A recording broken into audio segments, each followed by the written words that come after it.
സംപൂജ്യരായ അനുജത്തിമാർക്കും അധ്യാപികമാർക്കും എല്ലാം പ്രണാമം. വളരെ കൃത്യമായിട്ട് ഒരു സബ്ജക്റ്റ്, അത് ഭാരതീയ സ്ത്രീ സങ്കല്പം, സ്ത്രീകളുടെ മഹത്വം, ഭാരതത്തിൽ കഴിഞ്ഞ 10,000 വർഷത്തെ പാരമ്പര്യമുള്ള ഈ സംസ്കാരത്തിൽ സ്ത്രീകളെ എങ്ങനെ കണ്ടിരുന്നു എന്നുള്ളതിനെക്കുറിച്ചുള്ളൊരു വിവരണം. അപ്പോൾ ഇതിൽ കാലഘട്ടങ്ങൾ കുറേ നമ്മൾ പുറകോട്ട് പോകുന്നുണ്ട്. മിനിഞ്ഞാന്നൊരാൾ എന്നെ വിളിച്ചിരുന്നു. വിളിച്ചത് അമേരിക്കയിലെ സിയാറ്റിൽ എന്ന് പറയുന്ന സ്ഥലത്തു നിന്നാണ്. സിയാറ്റിൽ എന്ന് പറയുന്ന സ്ഥലത്തു നിന്ന് വിളിച്ചു പറഞ്ഞു, ഇന്നലെ വൈകുന്നേരം എൻ്റെ മകൾ പ്രസവിച്ചു.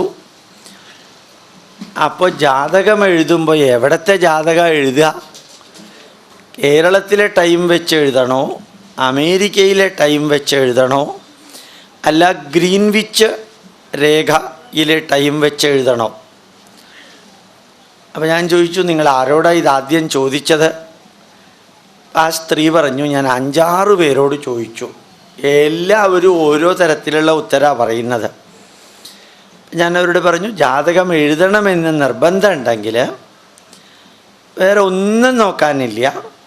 ആ കുട്ടിക്ക് കൊടുക്കാൻ ഉദ്ദേശിക്കുന്ന പേരും എവിടെയാണ് ജനിച്ചത് എന്ന സ്ഥലവും ആ സ്ഥലത്തിൻ്റെ പേരും മാത്രം കൊടുക്കുക. ചിലപ്പോൾ ആ പ്രദേശത്തിൻ്റെ ലാറ്റിറ്റ്യൂഡും ലോഞ്ചിറ്റ്യൂഡും ഭൂഗോളം നോക്കിയിട്ട് മാപ്പ് നോക്കിയിട്ട് കൊടുക്കാൻ സാധിച്ചാൽ അത് കൊടുക്കാം. അല്ലെങ്കിൽ പേര് കൊടുത്താൽ കമ്പ്യൂട്ടർ എടുത്തോളും ലാറ്റിറ്റ്യൂഡും ലോഞ്ചിറ്റ്യൂഡും. അയാൾക്ക് വളരെ സമാധാനമായി ആ സ്ത്രീക്ക്. ഞാൻ നിങ്ങളോട് പറയുന്നത്, ഈ സിയാറ്റിൽ ജനിച്ച കുട്ടിയുടെ ജാതകം കേരളത്തിലെ ജാതകത്തിനോട് നോക്കി ചെയ്യരുത്. അതേപോലെ മഹാഭാരതത്തിൽ, രാമായണത്തിൽ, വേദത്തിൽ, മറ്റൊരർത്ഥത്തിൽ നമ്മുടെ ഗ്രന്ഥങ്ങളിൽ പറയുന്ന സ്ത്രീ സങ്കല്പം, നമ്മുടെ വിശ്വാസങ്ങളിൽ പറയുന്ന സ്ത്രീ സങ്കല്പം, നമ്മുടെ ആചാരങ്ങളിൽ പറയുന്ന സ്ത്രീ സങ്കല്പം, ഇങ്ങനെ 3 സങ്കല്പം ഇവിടെ ഉള്ളതാണ്.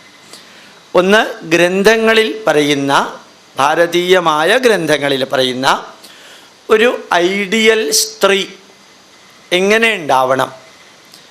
അതേപോലെ നമ്മുടെ ഈശ്വര സങ്കല്പത്തിൽ, ഭാരതീയ ഈശ്വര സങ്കല്പങ്ങളിൽ സ്ത്രീ ആരാധിക്കപ്പെടുന്നത് നിങ്ങളെല്ലാവരും കണ്ടു കാണും. ഏതിൽ കൂടെ പോകുമ്പോഴും ദേവീ ക്ഷേത്രങ്ങൾ കണ്ടു കാണും. അപ്പോൾ സങ്കല്പത്തിൽ സ്ത്രീയുണ്ട്, ഗ്രന്ഥങ്ങളിൽ സ്ത്രീയുണ്ട്, ആചാരങ്ങളിൽ സ്ത്രീയുണ്ട്. ഇതെല്ലാം വിവരിച്ച് കഴിഞ്ഞ് നിങ്ങൾ കേൾക്കുമ്പോൾ നിങ്ങൾ ഹിന്ദുക്കളുണ്ട്, ക്രിസ്ത്യാനികളുണ്ട്, മുസ്ലിങ്ങളുണ്ട്. ഇതിൽ നിങ്ങൾക്ക് അനുയോജ്യമായത് എന്തെല്ലാമാണോ നല്ലതെന്ന് തോന്നുന്നത് അത് നിങ്ങൾക്ക് സ്വീകരിക്കണമെന്ന് തോന്നുകയാണെങ്കിൽ സ്വീകരിക്കുക. അല്ല, ഇത് അത്രയ്ക്ക് നല്ലതല്ല, ഇതിനെ നമ്മൾ കുറച്ചും കൂടി മോഡിഫൈ ചെയ്താൽ നന്നാവുമെന്ന് തോന്നുകയാണെങ്കിൽ അങ്ങനെ മോഡിഫൈ ചെയ്ത് നന്നാക്കാം. അങ്ങനെയാണല്ലോ നമ്മൾ ചെയ്യുക. നമ്മൾ മാർക്കറ്റിൽ പോയിട്ട് വെള്ളരിക്ക വാങ്ങിച്ചാൽ വെള്ളരിക്ക സാമ്പാറിന് മാത്രമല്ലല്ലോ ഉപയോഗിക്കണത്, പല തരത്തിലുള്ള കറികൾ ഉണ്ടാക്കാൻ ഉപയോഗിക്കുന്നത് പോലെ നമ്മൾ കേൾക്കുന്ന കാര്യങ്ങൾ അതേപോലെ പകർത്താൻ ശ്രമിക്കരുത്. അങ്ങനെ പറയാൻ കാരണം എന്താ? ഇത് 21st സെഞ്ച്വറിയാണ്, 21ാം നൂറ്റാണ്ടിലാണ് നമ്മൾ ജീവിക്കുന്നത്. ഭഗവത്ഗീത അതേപോലെ ജീവിതത്തിൽ പകർത്താൻ പറ്റില്ല. ഖുറാനാണെങ്കിലും അതേപോലെ ജീവിതത്തിൽ പകർത്താൻ പറ്റില്ല. ബൈബിളാണെങ്കിലും അതേപോലെ ജീവിതത്തിൽ പകർത്താൻ പറ്റില്ല. നിങ്ങൾ തന്നെ ആ പുസ്തകം ഗ്രന്ഥങ്ങൾ വായിച്ചു നോക്കിയാൽ മനസ്സിലാവും. പദാനുപദം നിങ്ങൾക്കൊരിക്കലും ബൈബിളിൽ ജെറേമിയ എന്ന് പറയുന്ന ഭാഗമുണ്ട്, പുറപ്പാടെന്ന് പറയുന്ന ഭാഗമുണ്ട്, സംഖ്യ ഉണ്ട്, ലേവിയറുണ്ട്, കിങ് 1, കിങ് 2 ഉണ്ട്, രാജാക്കന്മാർ 1, രാജാക്കന്മാർ 2. ഒന്ന് വായിച്ചു നോക്കിയാൽ അതിൽ 99% 21ാം നൂറ്റാണ്ടിൽ ജീവിതത്തിൽ പകർത്താൻ പറ്റില്ല. അതേപോലെ ഭാഗവതത്തിൽ കുറേ കാര്യങ്ങൾ പറയുന്നുണ്ട്, അതെല്ലാം BC 3000 എഴുതിയതാണ്. അത് അതേപോലെ പകർത്താൻ ശ്രമിച്ചാൽ ശരിയാവില്ല.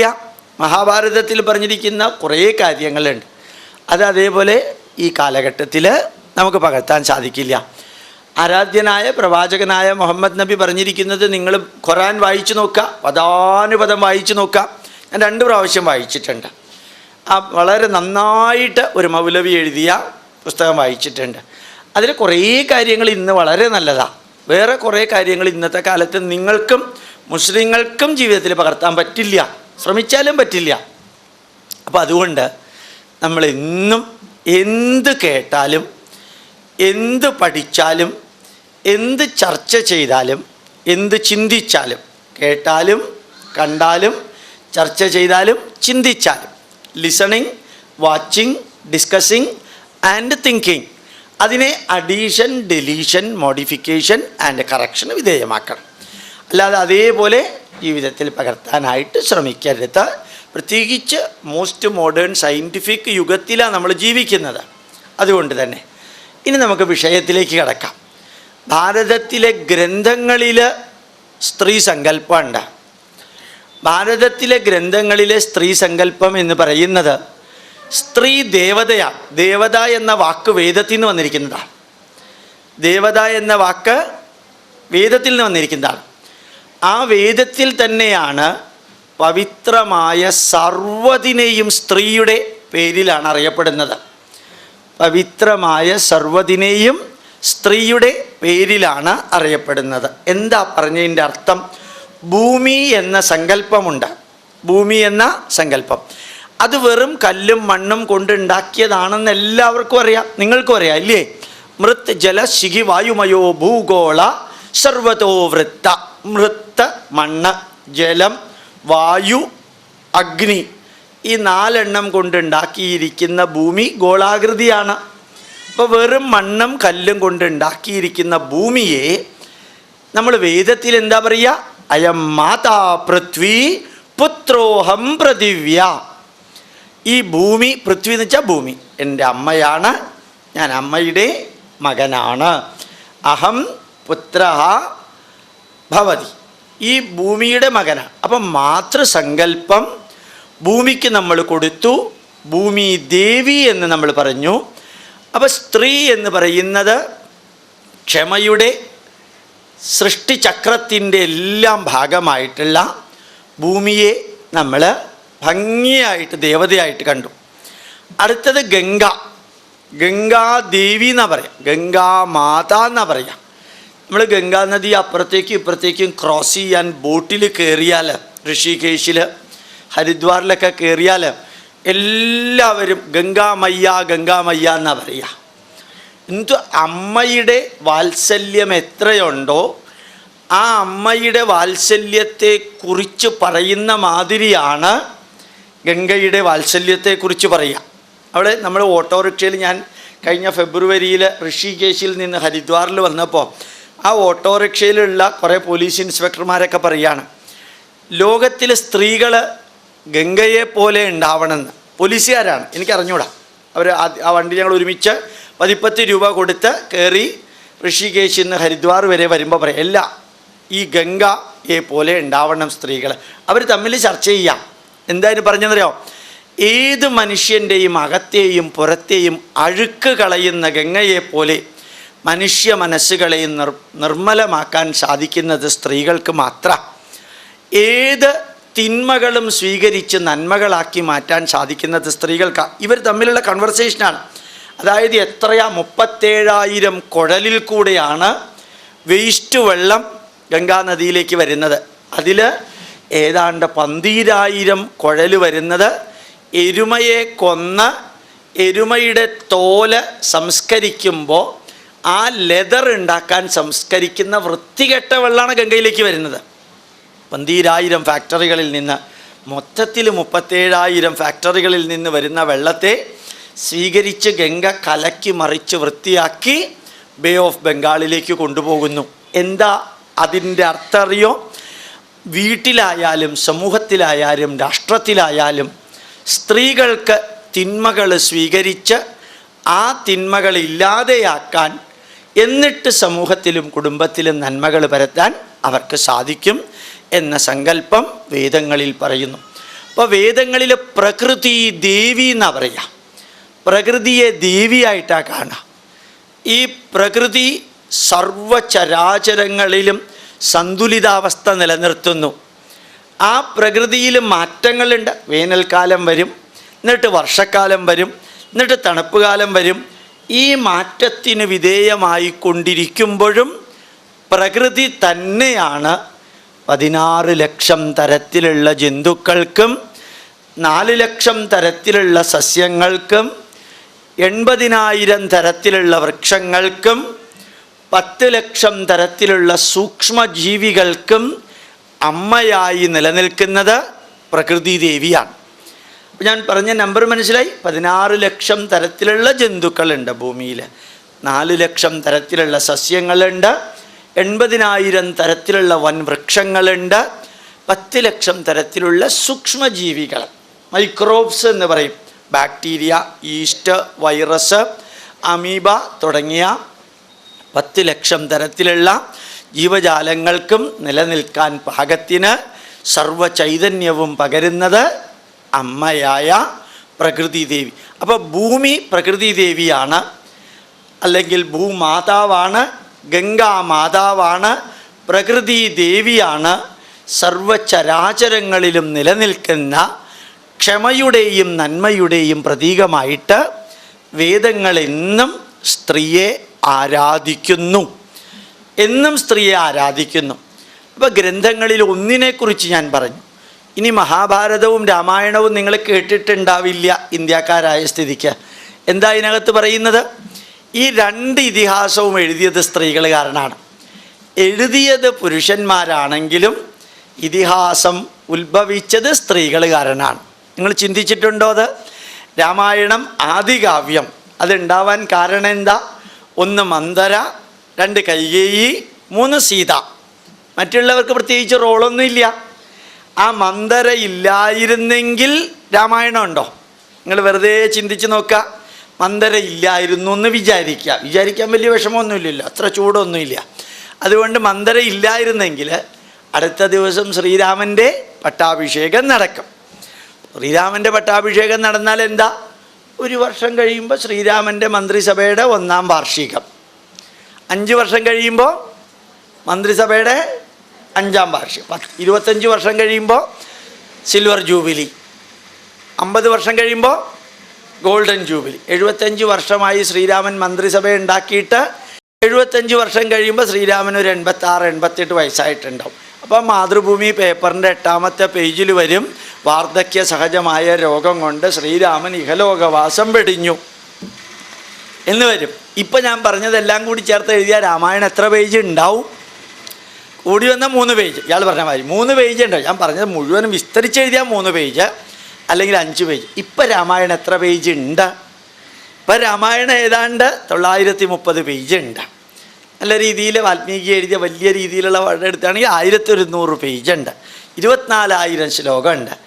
ഈ 24,000 ശ്ലോകമുണ്ടാവാൻ കാരണം, വാൽമീകി രാമായണം എഴുതാൻ കാരണം, വാൽമീകിയെ കൊണ്ട് അത് എഴുതിക്കാൻ കാരണം മര്യാദാ പുരുഷോത്തമൻ എന്ന് പറയുന്ന ശ്രീരാമൻ്റെ മഹത്വമല്ല, ശ്രീരാമൻ്റെ മഹത്വം അറിയാൻ കാരണമുണ്ടാക്കിയ മന്ദരയുടെ മഹത്വമാണ്. ഞാനിപ്പോൾ പറഞ്ഞ വരി മനസ്സിലാവുന്നുണ്ടോ? അതായത് മന്ദര ഒന്നും മിണ്ടാതെ യാതൊരു കുഴപ്പമില്ല രാവിലെ ബ്രേക്ക്ഫാസ്റ്റ് കഴിച്ച് കയ്യും കെട്ടിയിരിക്കുകയായിരുന്നു എങ്കിൽ രാമൻ കാട്ടിലേക്ക് പോണ പ്രശ്നമില്ല, രാവണ നിഗ്രഹം നടത്തുന്ന പ്രശ്നമില്ല, തിരിച്ച് ലങ്കയിൽ നിന്ന് 14 വർഷം കഴിഞ്ഞ് വരുന്ന പ്രശ്നമില്ല. ഇതൊന്നും ഉദിക്കണില്ല. അതുകൊണ്ട് ഇന്നലെ ഒരു ചെറിയ ഇന്നലെ മിനിഞ്ഞാന്ന് രാവിലെ ഒരു പ്രഭാഷണം കേട്ടു. ആരുടെ അറിയോ? അധ്യാത്മാനന്ദ സ്വാമിയുടെ ഒരു പ്രഭാഷണം. എനിക്ക് വളരെ ഇഷ്ടപ്പെട്ടൊരു വരിയ അദ്ദേഹം പറഞ്ഞത്. അതായത് ഒരു വലിയ രാജ്യത്തിൽ, വലിയ മഹത്തായ ഒരു രാജ്യത്തിൽ ഒരു സ്ത്രീ വിചാരിച്ചാൽ ഭരണം ആടിമുടി മാറ്റാൻ സാധിക്കുമെന്ന് ആര് കാണിച്ചു കൊടുത്തു? മന്ദര കാണിച്ചു കൊടുത്തു. ഒരു രാജ്യത്തിൻ്റെ ഭരണം ആരുടെ കയ്യിലാണ് വരേണ്ടിയിരുന്നത്? രാമൻ്റെ കയ്യിൽ വരേണ്ടിയിരുന്ന രാഷ്ട്രഭാരം ഒരൊറ്റ സ്ത്രീ വിചാരിച്ച് അത് മാറ്റി ഭരതൻ്റെ കയ്യിലേക്ക് ആക്കാൻ സാധിച്ചു. ഇതൊരു വലിയ അച്ചീവ്മെൻ്റ് അല്ലേ? നമ്മളൊക്കെ ഇവിടുത്തെ അണ്ണാ ഹസാരെ 12 ദിവസം പട്ടിണി കിടന്നിട്ട് ഈ സോണിയാഗാന്ധി വന്നതിന് ശേഷമാണ് തീരുമാനിച്ചത്, നിങ്ങൾ തൽക്കാലം ഭക്ഷണം കഴിക്കൽ തുടങ്ങിക്കോളൂ, ഞങ്ങൾ ബാക്കിയുള്ള ലോക്പാൽ ബില്ല് വേണോ ജനലോക്പാൽ ബില്ല് വേണോ എന്ന് പിന്നെ ആലോചിച്ചിട്ട് പറയാം, എന്തായാലും ആലോചിക്കാം എന്നുള്ള ഉറപ്പ് കൊടുത്തു. ഇത്രയും ജനങ്ങൾ സമരം ചെയ്തിട്ട്, ഇത്രയും വലിയ ജാഥ നയിച്ചിട്ട്, ഇത്രയും അധികം ഭാരതം മുഴുവനും ഇൻവോൾവ് ചെയ്തിട്ട് ഒരു ഉറപ്പേ കൊടുത്തുള്ളൂ. പക്ഷെ മന്ദരയ്ക്ക് എന്ത് ചെയ്യാൻ സാധിച്ചു? ഉറപ്പ് മാത്രമല്ല, അടുത്ത 14 വർഷം കോസല രാജ്യം ആര് ഭരിക്കണമെന്ന് തീരുമാനിക്കാനുള്ള ഡിസിഷൻ മേക്കിങ്ങിന് കാരണമായത് ആരാണ്? മന്ദർ. അപ്പം മന്ദരയുടെ റോള് നോക്കുക. അപ്പോൾ ശരിക്കും പറഞ്ഞാൽ ചേഞ്ച് ഉണ്ടാവുന്നത് ക്രിയേറ്റീവ് മൈനോറിറ്റിയിലൂടെയാണെന്നൊരു വാക്കുണ്ട്, നിങ്ങൾ കേട്ടിട്ടുണ്ടോ? ചേഞ്ച് ഉണ്ടാവുന്നത് ക്രിയേറ്റീവ് മൈനോറിറ്റി. ഇത് ക്രിയേറ്റീവ് മൈനോറിറ്റി ആയിരുന്നില്ല മന്ദര, ഡിസ്ട്രക്റ്റീവ് മൈനോറിറ്റി ആയിരുന്നിരിക്കാം. എന്താ ഡിസ്ട്രക്റ്റീവ് എന്ന് പറഞ്ഞത്?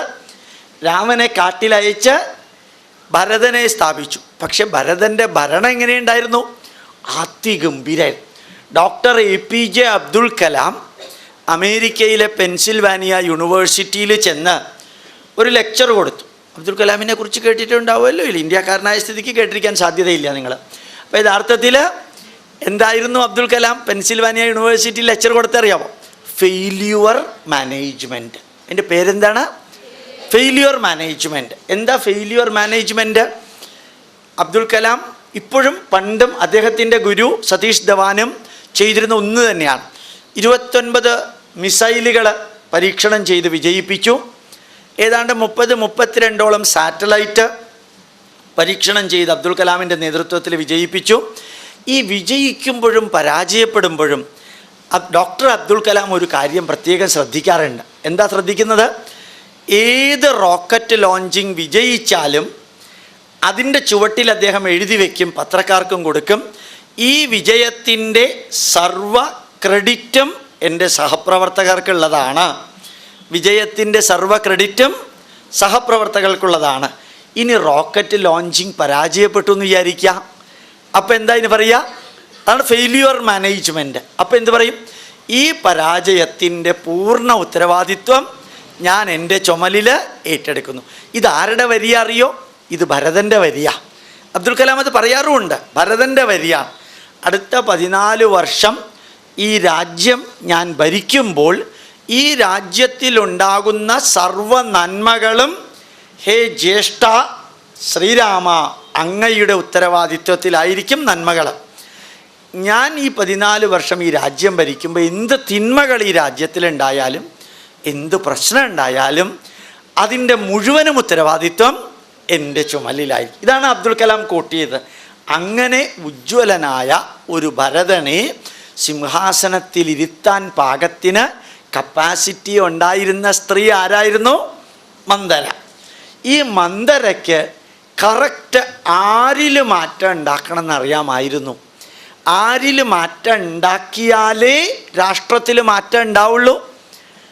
അത് കൈകേയിൽ, കൗസല്യയിൽ ഉണ്ടാക്കിയാൽ പറ്റില്ല, സുമിത്രയിൽ ഉണ്ടാക്കിയാൽ പറ്റില്ല, വേറെ ആരിൽ മാറ്റം ഉണ്ടാക്കിയാലും പറ്റില്ല. അപ്പം കൈകേയിൽ ചെന്ന് പറയാനുള്ളത് പറയാം.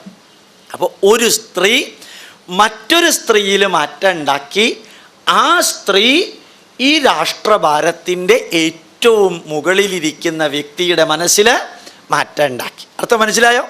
അപ്പോൾ വേദത്തിൽ ഭൂമിയെക്കുറിച്ചും ഗംഗയെക്കുറിച്ചും പ്രകൃതിയെക്കുറിച്ചും എല്ലാ ഗോമാതാവ് എന്ന സങ്കല്പത്തെക്കുറിച്ചും എല്ലാം മാതൃസങ്കല്പം കൊടുക്കുന്ന സമയത്ത് ഇതിഹാസത്തിൽ എല്ലാ സങ്കല്പങ്ങളും സ്ത്രീകൾക്ക് വരുന്നുണ്ട്. പക്ഷേ ഏറ്റവും ക്രൂഷ്യലായിട്ട് എൻ്റെ മുമ്പിലിരിക്കുന്ന നിങ്ങളോട് എനിക്ക് പറയാനുള്ളത്, എവിടെയാണോ രാഷ്ട്രത്തിൻ്റെ നന്മയ്ക്ക് വേണ്ടി സ്ത്രീയുടെ ശക്തി ഉപയോഗിക്കേണ്ടത്, എവിടെയാണോ സമൂഹത്തിൻ്റെ നന്മയ്ക്ക് വേണ്ടി സ്ത്രീയുടെ ശക്തി ഉപയോഗിക്കേണ്ടത്, എവിടെയാണോ കുടുംബത്തിൽ നന്മയ്ക്ക് വേണ്ടി സ്ത്രീയുടെ ശക്തി ഉപയോഗിക്കേണ്ടത്, അവിടെ പുരുഷൻ്റെ ശക്തിയേക്കാൾ കൂടുതൽ പ്രശോഭിക്കുന്നത് സ്ത്രീയുടെ ശക്തിയാണ്. അത് രാമായണം നമ്മളെ കാണിക്കുന്നു. മാത്രമല്ല, ഒന്ന് ആലോചിച്ച് നോക്കാം, സീത, കൈകേയിയുടെയും മന്ദരയുടെയും കാര്യം ഞാൻ പറഞ്ഞു, നിങ്ങൾ കേട്ടു. ഇനിയുള്ളത് സീത.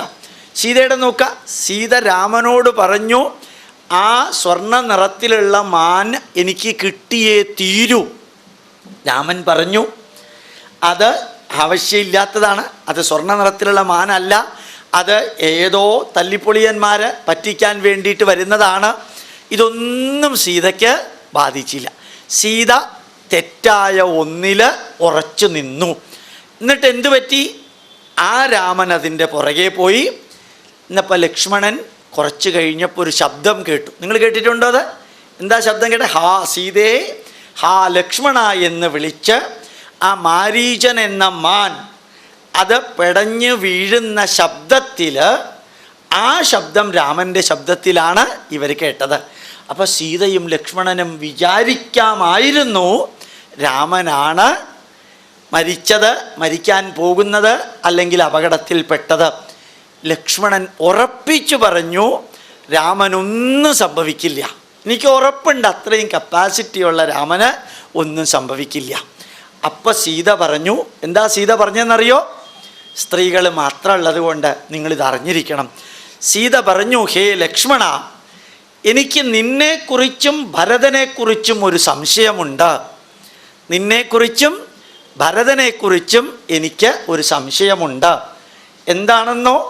എൻ്റെ രാമൻ ഇഹലോകവാസം വെടിഞ്ഞാൽ എൻ്റെ ശരീരം നിങ്ങൾക്ക് ഉപയോഗിക്കാൻ സാധിക്കുമെന്നൊരു ധാരണ നിങ്ങൾക്കുണ്ടെങ്കിൽ ഞാൻ നിങ്ങളോട് അടിവരയിട്ട് പറയുന്നു, എൻ്റെ രാമൻ ഇഹലോകവാസം വെടിഞ്ഞാൽ എൻ്റെ ശരീരത്തിൽ നിന്ന് ആത്മാവിനെ ഞാൻ 6 അടി കയറുകൊണ്ടോ ഈ പർവ്വതത്തിൽ നിന്ന് കിട്ടുന്ന വിഷം കൊണ്ടോ അല്ലെങ്കിൽ അഗ്നി ജ്വലിപ്പിച്ചിട്ടോ അല്ലെങ്കിൽ വെള്ളത്തിൽ മുങ്ങിയോ എൻ്റെ ശരീരത്തിലെ ജീവാത്മാവിനെ ഞാൻ നശിപ്പിച്ച് എൻ്റെ ജഡം മാത്രമേ നിങ്ങൾക്ക് ഉപയോഗിക്കാൻ പറ്റുള്ളൂ.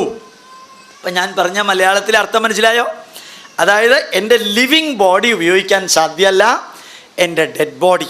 അത് കേട്ടപ്പോഴാണ് ലക്ഷ്മണന് ഭയങ്കര വിഷമമുണ്ടായത്. അത്രയും കാലം അങ്ങനെ യാതൊരു കാര്യവും മനസ്സിൽ ചിന്തിക്കുക പോലും ചെയ്യാത്ത ഒരു അപശ്രുതി അപവാദം കേൾക്കേണ്ടി വന്നപ്പോൾ ഒരു ലക്ഷ്മണരേഖ വരച്ച് ലക്ഷ്മണൻ രാമൻ്റെ അടുത്തേക്ക് പോയി. ഇത് കേട്ടിട്ടുണ്ടോ നിങ്ങൾ? ലക്ഷ്മണരേഖ വരച്ച് ലക്ഷ്മണൻ രാമൻ്റെ അടുത്തേക്ക് പോയി. സീതാദേവിക്ക് അമിതമായ ആത്മവിശ്വാസമുണ്ടായിരുന്നു. തനിക്ക് പാതിവൃത്യമുണ്ട്, തനിക്ക് കപ്പാസിറ്റി ഉണ്ട്, തന്നെ ആർക്കും വഞ്ചിക്കാൻ സാധ്യമല്ല, തനിക്ക് ആത്മീയ ശക്തിയുണ്ട്, തനിക്ക് ശപിക്കാനും ശക്തിയുണ്ട് എന്ന അമിത വിശ്വാസം കാരണം വേഷം മാറി വന്ന രാവണനെ തിരിച്ചറിയാൻ സീതാദേവിക്ക് സാധിച്ചില്ല. അപ്പം എന്തു പറ്റി? ഈ രാവണൻ സീതാദേവിയെ ലക്ഷ്മണരേഖയ്ക്ക് അപ്പുറത്തേക്ക് കടത്തി. എന്നിട്ട് രാവണൻ സീതയെ അപഹരിച്ചു. ഇവിടെ വളരെ വ്യക്തമായിട്ട് എൻ്റെ മുമ്പിലുള്ള എല്ലാവരോടും പറയാൻ ഞാൻ ആഗ്രഹിക്കുന്നു, ഏതൊരു സ്ത്രീക്കും ലക്ഷ്മണരേഖയുണ്ട് എന്നവരറിയണം. ഏതൊരു പുരുഷനും എന്ത് നഷ്ടപ്പെട്ടാലും അവന് വിസയും പാസ്പോർട്ടും എടുത്ത് ദുബായിലേക്കോ ഒമാനിലേക്കോ അമേരിക്കയിലേക്കോ പോകാം. പുരുഷൻ്റെ പുറകെ ആരും അപവാദവും പറഞ്ഞുകൊണ്ട് വരില്ല. സ്ത്രീയുടെ പുറകെ അപവാദം പറഞ്ഞുകൊണ്ട് മറ്റുള്ളവർ വരും. അതുകൊണ്ട് ലക്ഷ്മണരേഖയ്ക്ക് അകത്ത് നിൽക്കേണ്ട ഉത്തരവാദിത്വം സീത പാലിച്ചില്ല. അതിൻ്റെ പരിണതഫലം സീതാദേവിക്ക് സർവ്വതും നഷ്ടപ്പെട്ടു എന്നറിയാലോ. രാമൻ വന്ന് സീതാദേവിയെ തിരിച്ചു കൊണ്ടുവന്നു എങ്കിൽ പോലും പിന്നെ ഒരു അലക്കുകാരൻ സീതാദേവിയെക്കുറിച്ച് അപവാദം പറഞ്ഞു. അതുകൊണ്ട് സ്ത്രീകളെക്കുറിച്ച് ഭാരതീയ പൈതൃകത്തിൽ പഠിക്കുന്ന സമയത്ത്, ഭാരതീയ സ്ത്രീ സങ്കല്പത്തിൽ പഠിക്കുന്ന സമയത്ത് രാമായണം എന്ന ഗ്രന്ഥം മാത്രമെടുത്ത് വിശകലനം ചെയ്താൽ അണിയറ മുതൽക്ക് മണിയറ വരെ ചേഞ്ച് ചെയ്യാൻ സാധിക്കുന്ന വിധത്തിൽ, ഈവൻ ഡിസ്ട്രക്റ്റീവ് മൈനോറിറ്റി ആണെങ്കിൽ പോലും ഒരു സ്ത്രീക്ക് ഒരു രാഷ്ട്രത്തെ അടിമുടി മാറ്റാൻ സാധിച്ചത് മന്ദരയിലൂടെ, ഒരു രാഷ്ട്രത്തെ അടിമുടി മാറ്റാൻ സാധിച്ചത് കൈകേയിയിലൂടെ. അത്രയും സ്വാതന്ത്ര്യം ഉണ്ടായിരുന്നു. സ്വയം അടിമുടി നശിക്കാൻ സാധിച്ചതും ലക്ഷ്മണനല്ല, ശ്രീരാമനല്ല, സീതയ്ക്കായിരുന്നു. അർത്ഥം മനസ്സിലായോ?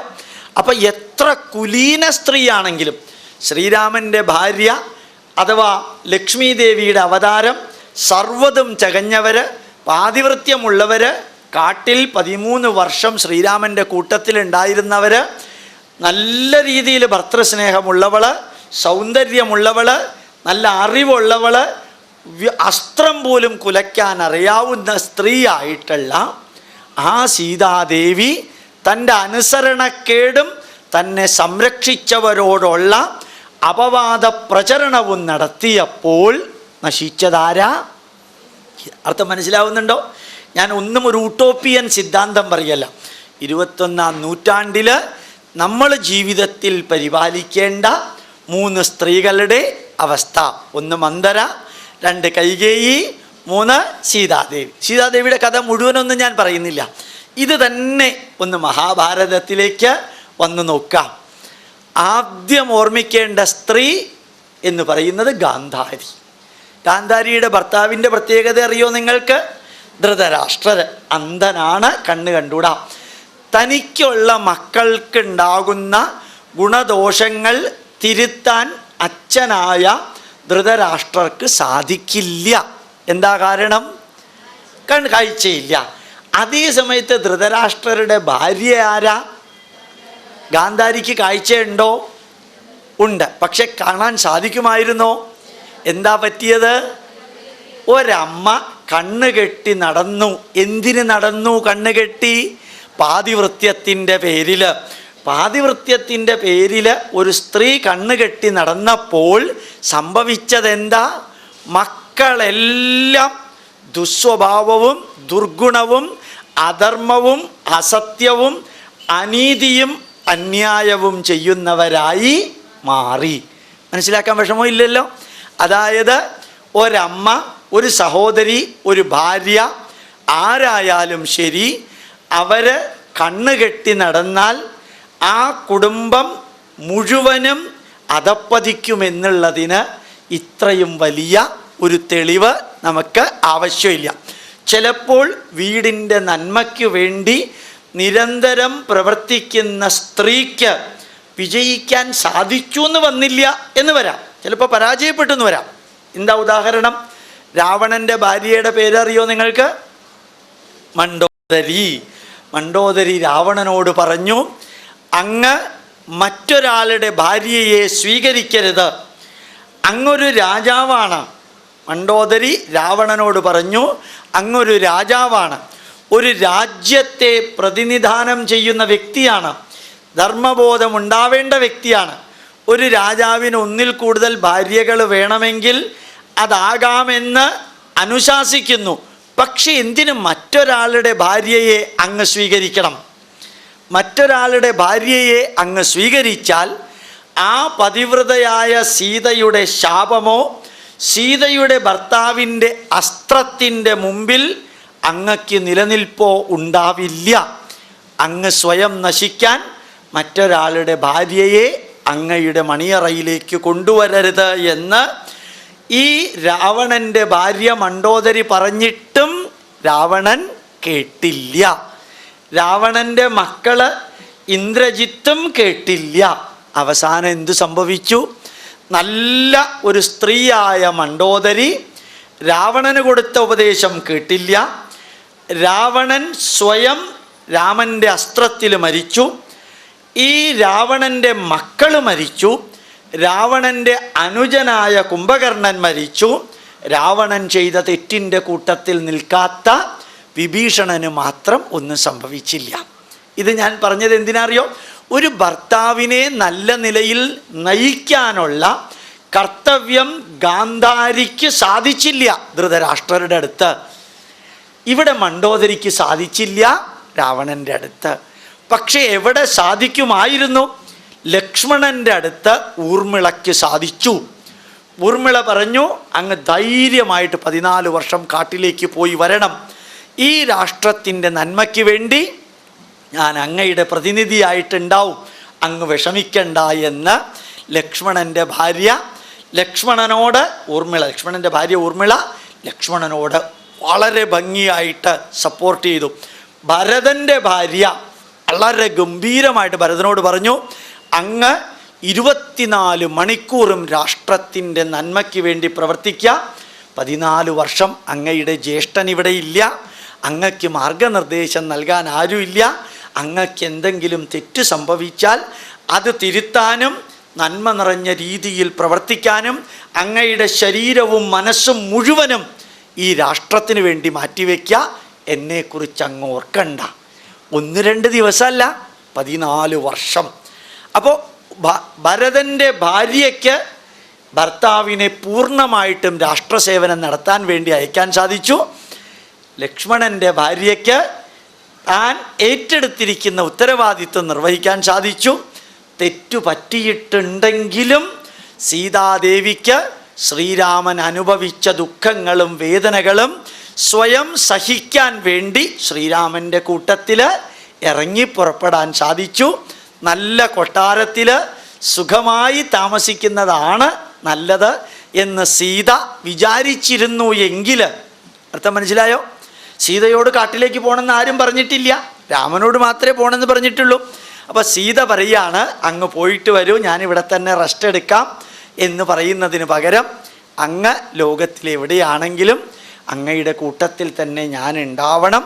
ഭർത്താവിൻ്റെ സുഖമാണ് ഭാര്യയുടെ സുഖം, ഭർത്താവിൻ്റെ ദുഃഖമാണ് ഭാര്യയുടെ ദുഃഖം, ഭർത്താവിൻ്റെ സ്ഥലമാണ് ഭാര്യയ്ക്ക് കൊട്ടാരമായാലും സ്വർഗമായാലും നരകമായാലും ഭാര്യയും ഭർത്താവും ഒരുമിച്ചുണ്ടാകണമെന്ന തത്വത്തിൽ ഞാൻ അവസാന ശ്വാസം വരെ അങ്ങയുടെ നിഴലായി അങ്ങയുടെ കൂടെ ഉണ്ടാവും. ഒരു വരി കൂടി സീത പറയുന്നുണ്ട്, ഹേ ആര്യപുത്ര, അങ്ങ് നടക്കുന്ന വഴിയിലെ മുന്നിലുള്ള കല്ലും മുള്ളും ഇലയും പെറുക്കിയെടുത്ത് മാറ്റാനാണ് എൻ്റെ അച്ഛൻ ജനക മഹാരാജാവ് അങ്ങയുടെ കയ്യിലേക്ക് എൻ്റെ വലത്തെ കൈ വെച്ച് പാണിഗ്രഹണം ചെയ്തു തന്നത്. എൻ്റെ മലയാളം മനസ്സിലാവുന്നുണ്ടല്ലോ ഇല്ലേ? ശ്രീരാമൻ്റെ കയ്യിലേക്ക് വലത്തെ കൈ വെച്ച് പാണിഗ്രഹണം ചെയ്ത് തന്നപ്പോൾ പറഞ്ഞിരുന്നു, ഈ ശ്രീരാമൻ നടക്കുന്ന വഴിയിലുള്ള കല്ലും മുള്ളും അതേപോലെ ഇലകളും മാറ്റാനാണ് നിന്നെ ഞാൻ അയക്കുന്നത്. ഭാര്യാഭർത്തൃബന്ധത്തിൻ്റെ മഹത്വം രാമനും സീതയും തമ്മിൽ കാണാം.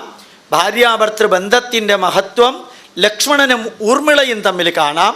ഭാര്യാഭർത്തൃബന്ധത്തിൻ്റെ മഹത്വം ഭരതൻ്റെ ഉജ്ജ്വല ജീവിതത്തിൽ കാണാം. ഭാര്യാഭർത്തൃബന്ധത്തിൽ പരാജയത്തിൻ്റെതായ നിഴൽ രാവണൻ്റെ ജീവിതത്തിൽ കാണാം. ഭാര്യാഭർത്തൃ ജീവിതത്തിൽ ഭാര്യാഭർത്തൃബന്ധം പരാജയപ്പെട്ടില്ല, അമ്മയും മക്കളും തമ്മിൽ പരാജയപ്പെട്ട ചിത്രം നമുക്ക് ഗാന്ധാരിയിൽ നിന്ന് കാണാം. എന്താ ഗാന്ധാരിയിൽ കണ്ടത്? അമ്മ കണ്ണുകെട്ടി നടന്നതുകൊണ്ട് മക്കളിൽ ദുർഗുണം വളർന്നു. അവസാനം കുരുക്ഷേത്ര യുദ്ധം കഴിഞ്ഞപ്പോൾ എന്താ സംഭവിച്ചതെന്നറിയോ? ആരൊക്കെ അവശേഷിച്ചു കൗരവരിൽ? കൗരവരുടെ കൂട്ടത്തിൽ ആരൊക്കെ ഉണ്ടായിരുന്നു യുദ്ധം കഴിഞ്ഞപ്പോൾ? ആരും ഉണ്ടായിരുന്നില്ല, ആരും എല്ലാവരും മരിച്ചു.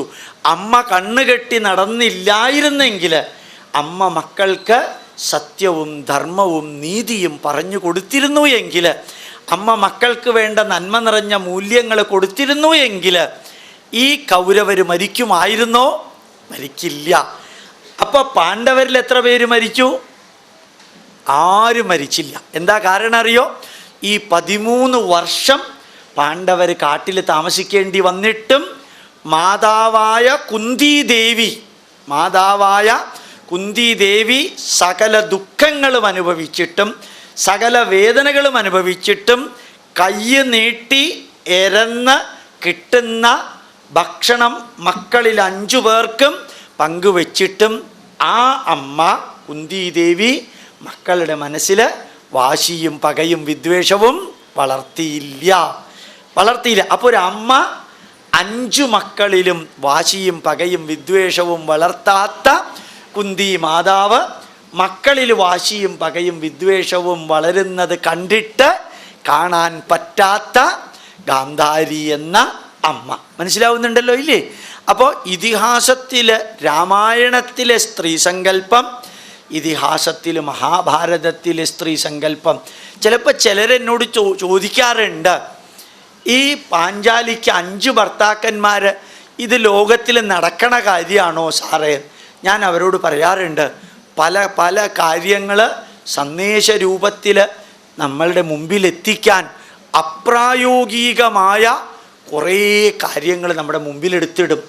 എന്നിട്ട് അങ്ങനത്തെ സിറ്റുവേഷൻ വരികയാണെങ്കിൽ നിങ്ങളെങ്ങനെ ജീവിക്കും എന്ന് നമ്മളെ മനസ്സിലാക്കാൻ.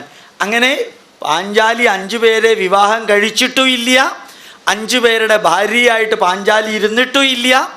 ഇതെല്ലാം സംഭവിച്ചിട്ടും 5 സഹോദരന്മാർ പരസ്പരം വഴക്കിടാതെ ഒത്തൊരുമിച്ച് എങ്ങനെ ജീവിച്ചു എന്ന് കാണിക്കാൻ പാഞ്ചാലി എന്ന സ്ത്രീയെ നമ്മുടെ മുമ്പിൽ വെച്ചിരിക്കുക. ഒരു ഭാര്യാരൂപത്തിലുള്ള ഒരു സ്ത്രീക്ക് 5 പേരിലും വഴക്കിടാത്ത വിധത്തിൽ, 5 പേരും തമ്മിൽ വഴക്കിടാത്ത സഹോദര ബന്ധം നിലനിർത്താൻ എങ്ങനെയാണോ അമ്മയ്ക്ക് മക്കളിൽ സാധിച്ചത്, അതേപോലെ ഭാര്യാരൂപത്തിൽ വിവരിക്കപ്പെടുന്ന ദ്രൗപദിക്ക് സാധിച്ചു. മാത്രമല്ല, ഭാര്യയെ പണയം വെച്ചു ആര്? ധർമ്മപുത്രർ. എന്നിട്ടും ഭാര്യയ്ക്ക് ഭർത്താവിനോട് ദേഷ്യം തോന്നിയില്ല. അത് സ്ത്രീയുടെ ക്ഷമാശീലം. അങ്ങനെ മഹാഭാരതത്തിലെ സ്ത്രീ സങ്കല്പമുണ്ട്, രാമായണത്തിലെ സ്ത്രീ സങ്കല്പമുണ്ട്. ഇനിയും നോക്കാം ഈ സ്ത്രീകളുടെ മഹത്വം. നിങ്ങൾക്കറിയാം, മഹാഭാരത യുദ്ധം കഴിഞ്ഞ് കൗരവരെല്ലാം മരിച്ചു കഴിഞ്ഞപ്പോൾ ശ്രീകൃഷ്ണൻ ഗാന്ധാരിയുടെ അടുത്ത് വന്ന് ഗാന്ധാരിയോട് വളരെ അടുത്ത് വന്ന് നിൽക്കുമ്പോൾ അമ്മയായ ഗാന്ധാരി വിങ്ങി പൊട്ടി കരഞ്ഞുകൊണ്ട് വലത്തെ കൈ നെഞ്ചത്ത് വെച്ച് കൃഷ്ണനോട് ചോദിച്ചു, കൃഷ്ണ, എൻ്റെ മക്കൾ എല്ലാവരും മരിച്ചു, നീ ഒരു അവതാരമല്ലേ കൃഷ്ണ? ഞങ്ങൾ 2 പേർക്കും ഈ ലോകത്തിൽ കണ്ണ് കണ്ടുകൂടാ. ഞങ്ങളുടെ വാർദ്ധക്യത്തിൽ ഞങ്ങളുടെ വായിൽ മരണസമയത്ത് ഒരു തുള്ളി വെള്ളം തരാൻ 100 മക്കളിൽ ഒരു മകനെയെങ്കിലും ബാക്കി നിർത്തി ബാക്കിയുള്ളവരെ കൊല്ലായിരുന്നില്ലേ കൃഷ്ണ എന്നൊരു ചോദ്യം. ശ്രീകൃഷ്ണനല്ല കൊന്നത്, ശ്രീകൃഷ്ണൻ ആയുധമെടുത്തിട്ടും ഇല്ല, ശ്രീകൃഷ്ണൻ കൊന്നിട്ടും ഇല്ല, യുദ്ധത്തിൽ മരിച്ചതാ. ആ യുദ്ധത്തിൽ മരിക്കുന്ന സമയത്ത് ഒരാളെയെങ്കിലും ബാക്കി വെച്ച് ബാക്കിയുള്ളവരെ കൊല്ലായിരുന്നില്ലേ എന്നൊരമ്മ നെഞ്ചു പൊട്ടുന്ന വേദനയിൽ പറഞ്ഞപ്പോൾ കൃഷ്ണൻ എന്താ മറുപടി കൊടുത്തത്? ആ മറുപടിയാണ് ഞാൻ കുറച്ച് മുമ്പ് നിങ്ങളോട് പറഞ്ഞത്. ഏത്? അമ്മയുടെ മക്കളിൽ അധർമ്മവും അനീതിയും അന്യായവും വളരാൻ കാരണം അമ്മ കണ്ണുകെട്ടി നടന്നതാണ്.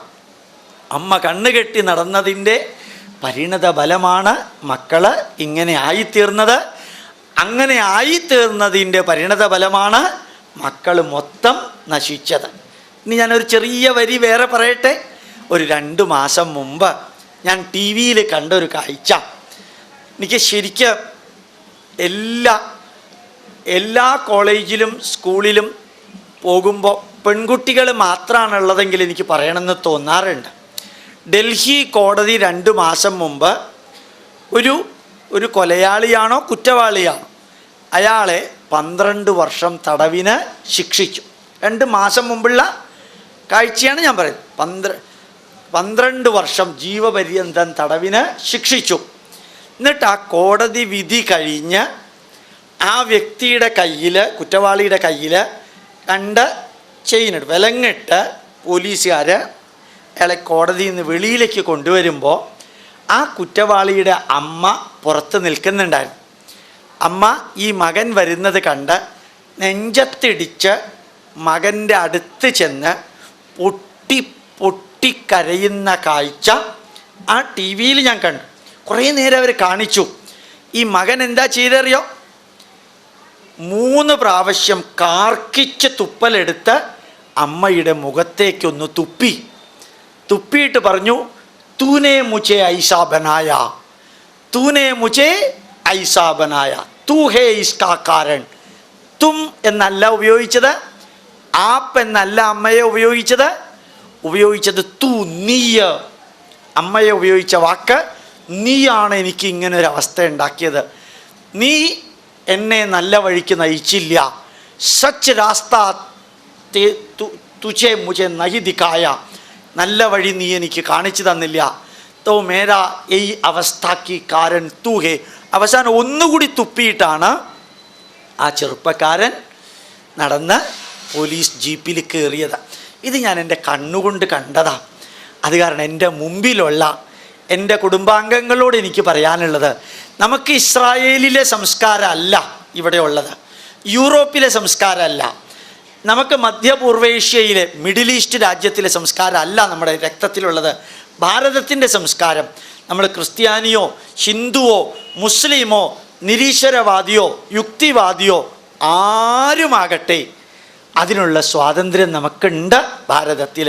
പക്ഷേ ഭർത്താവിനോട് ധർമ്മബോധം, ഭർത്താവിൻ്റെ തെറ്റുകൾ തിരുത്താനുള്ള അറിവ്, ഭർത്താവിനെ നേർവഴിക്ക് നയിക്കാൻ, മക്കളെ നേർവഴിക്ക് നയിക്കാൻ, മക്കൾക്ക് നന്മ കൊടുക്കാൻ, മക്കളിൽ ആവശ്യമായ കാലഘട്ടത്തിൽ ആവശ്യമായ ധർമ്മബോധം പറഞ്ഞു കൊടുക്കാൻ സാധിച്ചില്ല എങ്കിൽ ആ സംഭവിച്ചതാണ് ഗാന്ധാരി കൃഷ്ണൻ്റെ കൂട്ടത്തിൽ കുരുക്ഷേത്ര ഭൂമിയിൽ ചെന്നപ്പോൾ താൻ ചവിട്ടുന്നത് മക്കളുടെ പലരുടെയും രക്തത്തിലുമാണെന്നും ആ മക്കളുടെ രക്തം കുരുക്ഷേത്ര ഭൂമിയിൽ വീഴാൻ കാരണം താൻ തന്നെയാണെന്നും ഉള്ള കുറ്റബോധത്തിൽ വീണ്ടും വിങ്ങിപ്പൊട്ടി കരഞ്ഞുകൊണ്ട് ഗാന്ധാരി ശ്രീകൃഷ്ണനെ ശപിക്കുന്ന ഒരു സീനുണ്ട്.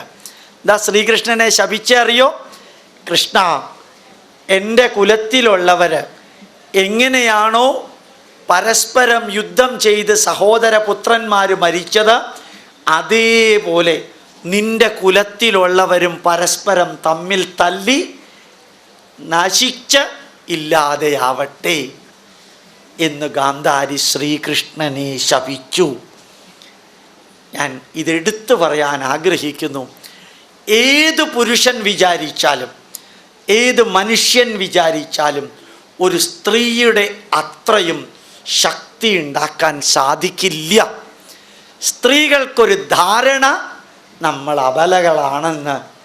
ഈ മഹാഭാരതത്തിൽ ഒരു പുരുഷനും മറ്റൊരാളെ ശപിച്ചിട്ടില്ല, ശപിച്ചതൊട്ട് ഏറ്റിട്ടുമില്ല. ഒരു സ്ത്രീയെ ശപിച്ചിട്ടുള്ളൂ, അത് ഗാന്ധാരി. ശപിച്ചത് ആരെയാ? ഓർഡിനറി ആൾക്കാരൊന്നുമല്ല. ഈ ആലപ്പുഴയിൽ മീൻ കച്ചവടം നടത്തുന്നവരോ തടിക്കച്ചവടം നടത്തുന്നവരെയോ അല്ല ശപിച്ചത്. അവതാരമായിട്ട് ഭൂമിയിൽ 9ാമത്തെ അവതാരമായിട്ട് വന്ന ഏത് അമ്പലത്തിലാണോ നമ്മൾ കൃഷ്ണൻ്റെ വിഗ്രഹമൊക്കെ വെച്ച് പൂജിക്കുന്നത്, ഏത് കൃഷ്ണനെയാണോ നമ്മൾ മധുരയിലും വൃന്ദാവനത്തിലും ആചരിക്കുന്നത്, ഏത് കൃഷ്ണൻ പറഞ്ഞ ഭഗവത്ഗീതയാണോ ഹാർവാർഡ് യൂണിവേഴ്സിറ്റിയിൽ MBA സിലബസിൻ്റെ ഭാഗമാക്കിയത്, ഏത് കൃഷ്ണൻ്റെ ഭഗവത്ഗീതയാണോ നാസായിൽ അമേരിക്കയിലെ ഹ്യൂസ്റ്റണിലെ നാസായിൽ പഠിപ്പിക്കുന്നത്, ഏത് ഭഗവത്ഗീതയാണോ അമേരിക്കയിലെ 186 യൂണിവേഴ്സിറ്റികളിൽ പഠന വിഷയമാക്കിയിരിക്കുന്നത്, അതുപദേശിച്ചു കൊടുത്ത കൃഷ്ണനെ ശപിച്ചത് ഗാന്ധാരി. ആ ശാപം കൃഷ്ണൻ ഏറ്റു. അർത്ഥം മനസ്സിലായോ? കൃഷ്ണൻ്റെ കുലം യാദവ കുലം തമ്മിൽ തല്ലി തലകീറി മരിച്ചു എന്നുള്ളത് ഒരു പക്ഷേ നിങ്ങൾ കേട്ടിട്ടുണ്ടാവും. എന്താ ഇതിൻ്റെ അർത്ഥം? ഒരു സ്ത്രീക്കാണ് ആത്മീയ ശക്തിയും, ഒരു സ്ത്രീക്കാണ് വാക് പാരുഷ്യവും, ഒരു സ്ത്രീക്കാണ് സഹനശക്തിയും ക്ഷമാശക്തിയും പുരുഷന്മാരെക്കാളും 7 മടങ്ങ് കൂടുതലുള്ളത്. അത് സയൻസ് പറയും. 7 മടങ്ങ് കൂടുതലുള്ളത് ഒരു സ്ത്രീക്കാണ്. അതാണ് മഹാഭാരതം നമ്മളെ പഠിപ്പിക്കുന്നു. അത് തന്നെ ഒരു തരത്തിൽ രാമായണം നമ്മളെ പഠിപ്പിക്കുന്നു. അതിൻ്റെ മറ്റൊരു രൂപം വേദത്തിൽ നമുക്ക് കേൾക്കാൻ സാധിക്കും. പുരാണങ്ങളിൽ ഏതിലൂടെ പോയാലും സ്ത്രീയുടെ മഹത്വം നമുക്ക് കാണാൻ സാധിക്കും. മനുസ്മൃതി എന്ന് കേട്ടിട്ടുണ്ടോ? ചിലരില്ല. KR ഗൗരിയമ്മ ചേർത്തലയിൽ അത് കത്തിച്ചതറിയാമല്ലോ. KR ഗൗരിയമ്മയെ ഒമാനിൽ മസ്കറ്റിൽ വെച്ച് ഞാൻ കാണുകയുണ്ടായി. ഇവിടെ പ്രസന്നൻ എന്ന് പറയുന്ന ഒരാളുടെ വീട്ടിലാണ് KR ഗൗരിയമ്മ താമസിച്ചത്.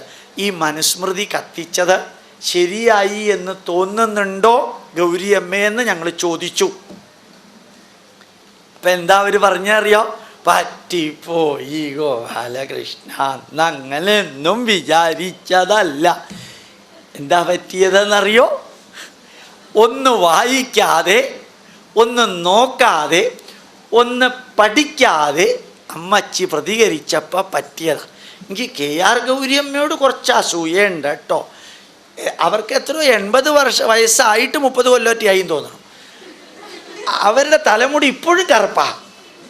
അവർ 40 കൊല്ലം മുമ്പ് ഇങ്ങനെയുണ്ട്, 30 കൊല്ലം മുമ്പ് ഇങ്ങനെയുണ്ട്, 20 കൊല്ലം മുമ്പ് ഇങ്ങനെയുണ്ട്, ഇപ്പോഴും ഇങ്ങനെയുണ്ട്. ഈ പറയുന്നതിൽ മാത്രം ഒരു അല്പസ്വല്പം ഏറ്റക്കുറച്ചിലുണ്ടെന്നൊഴികെ ബാക്കിയെല്ലാം ഒരേപോലെയാണ്.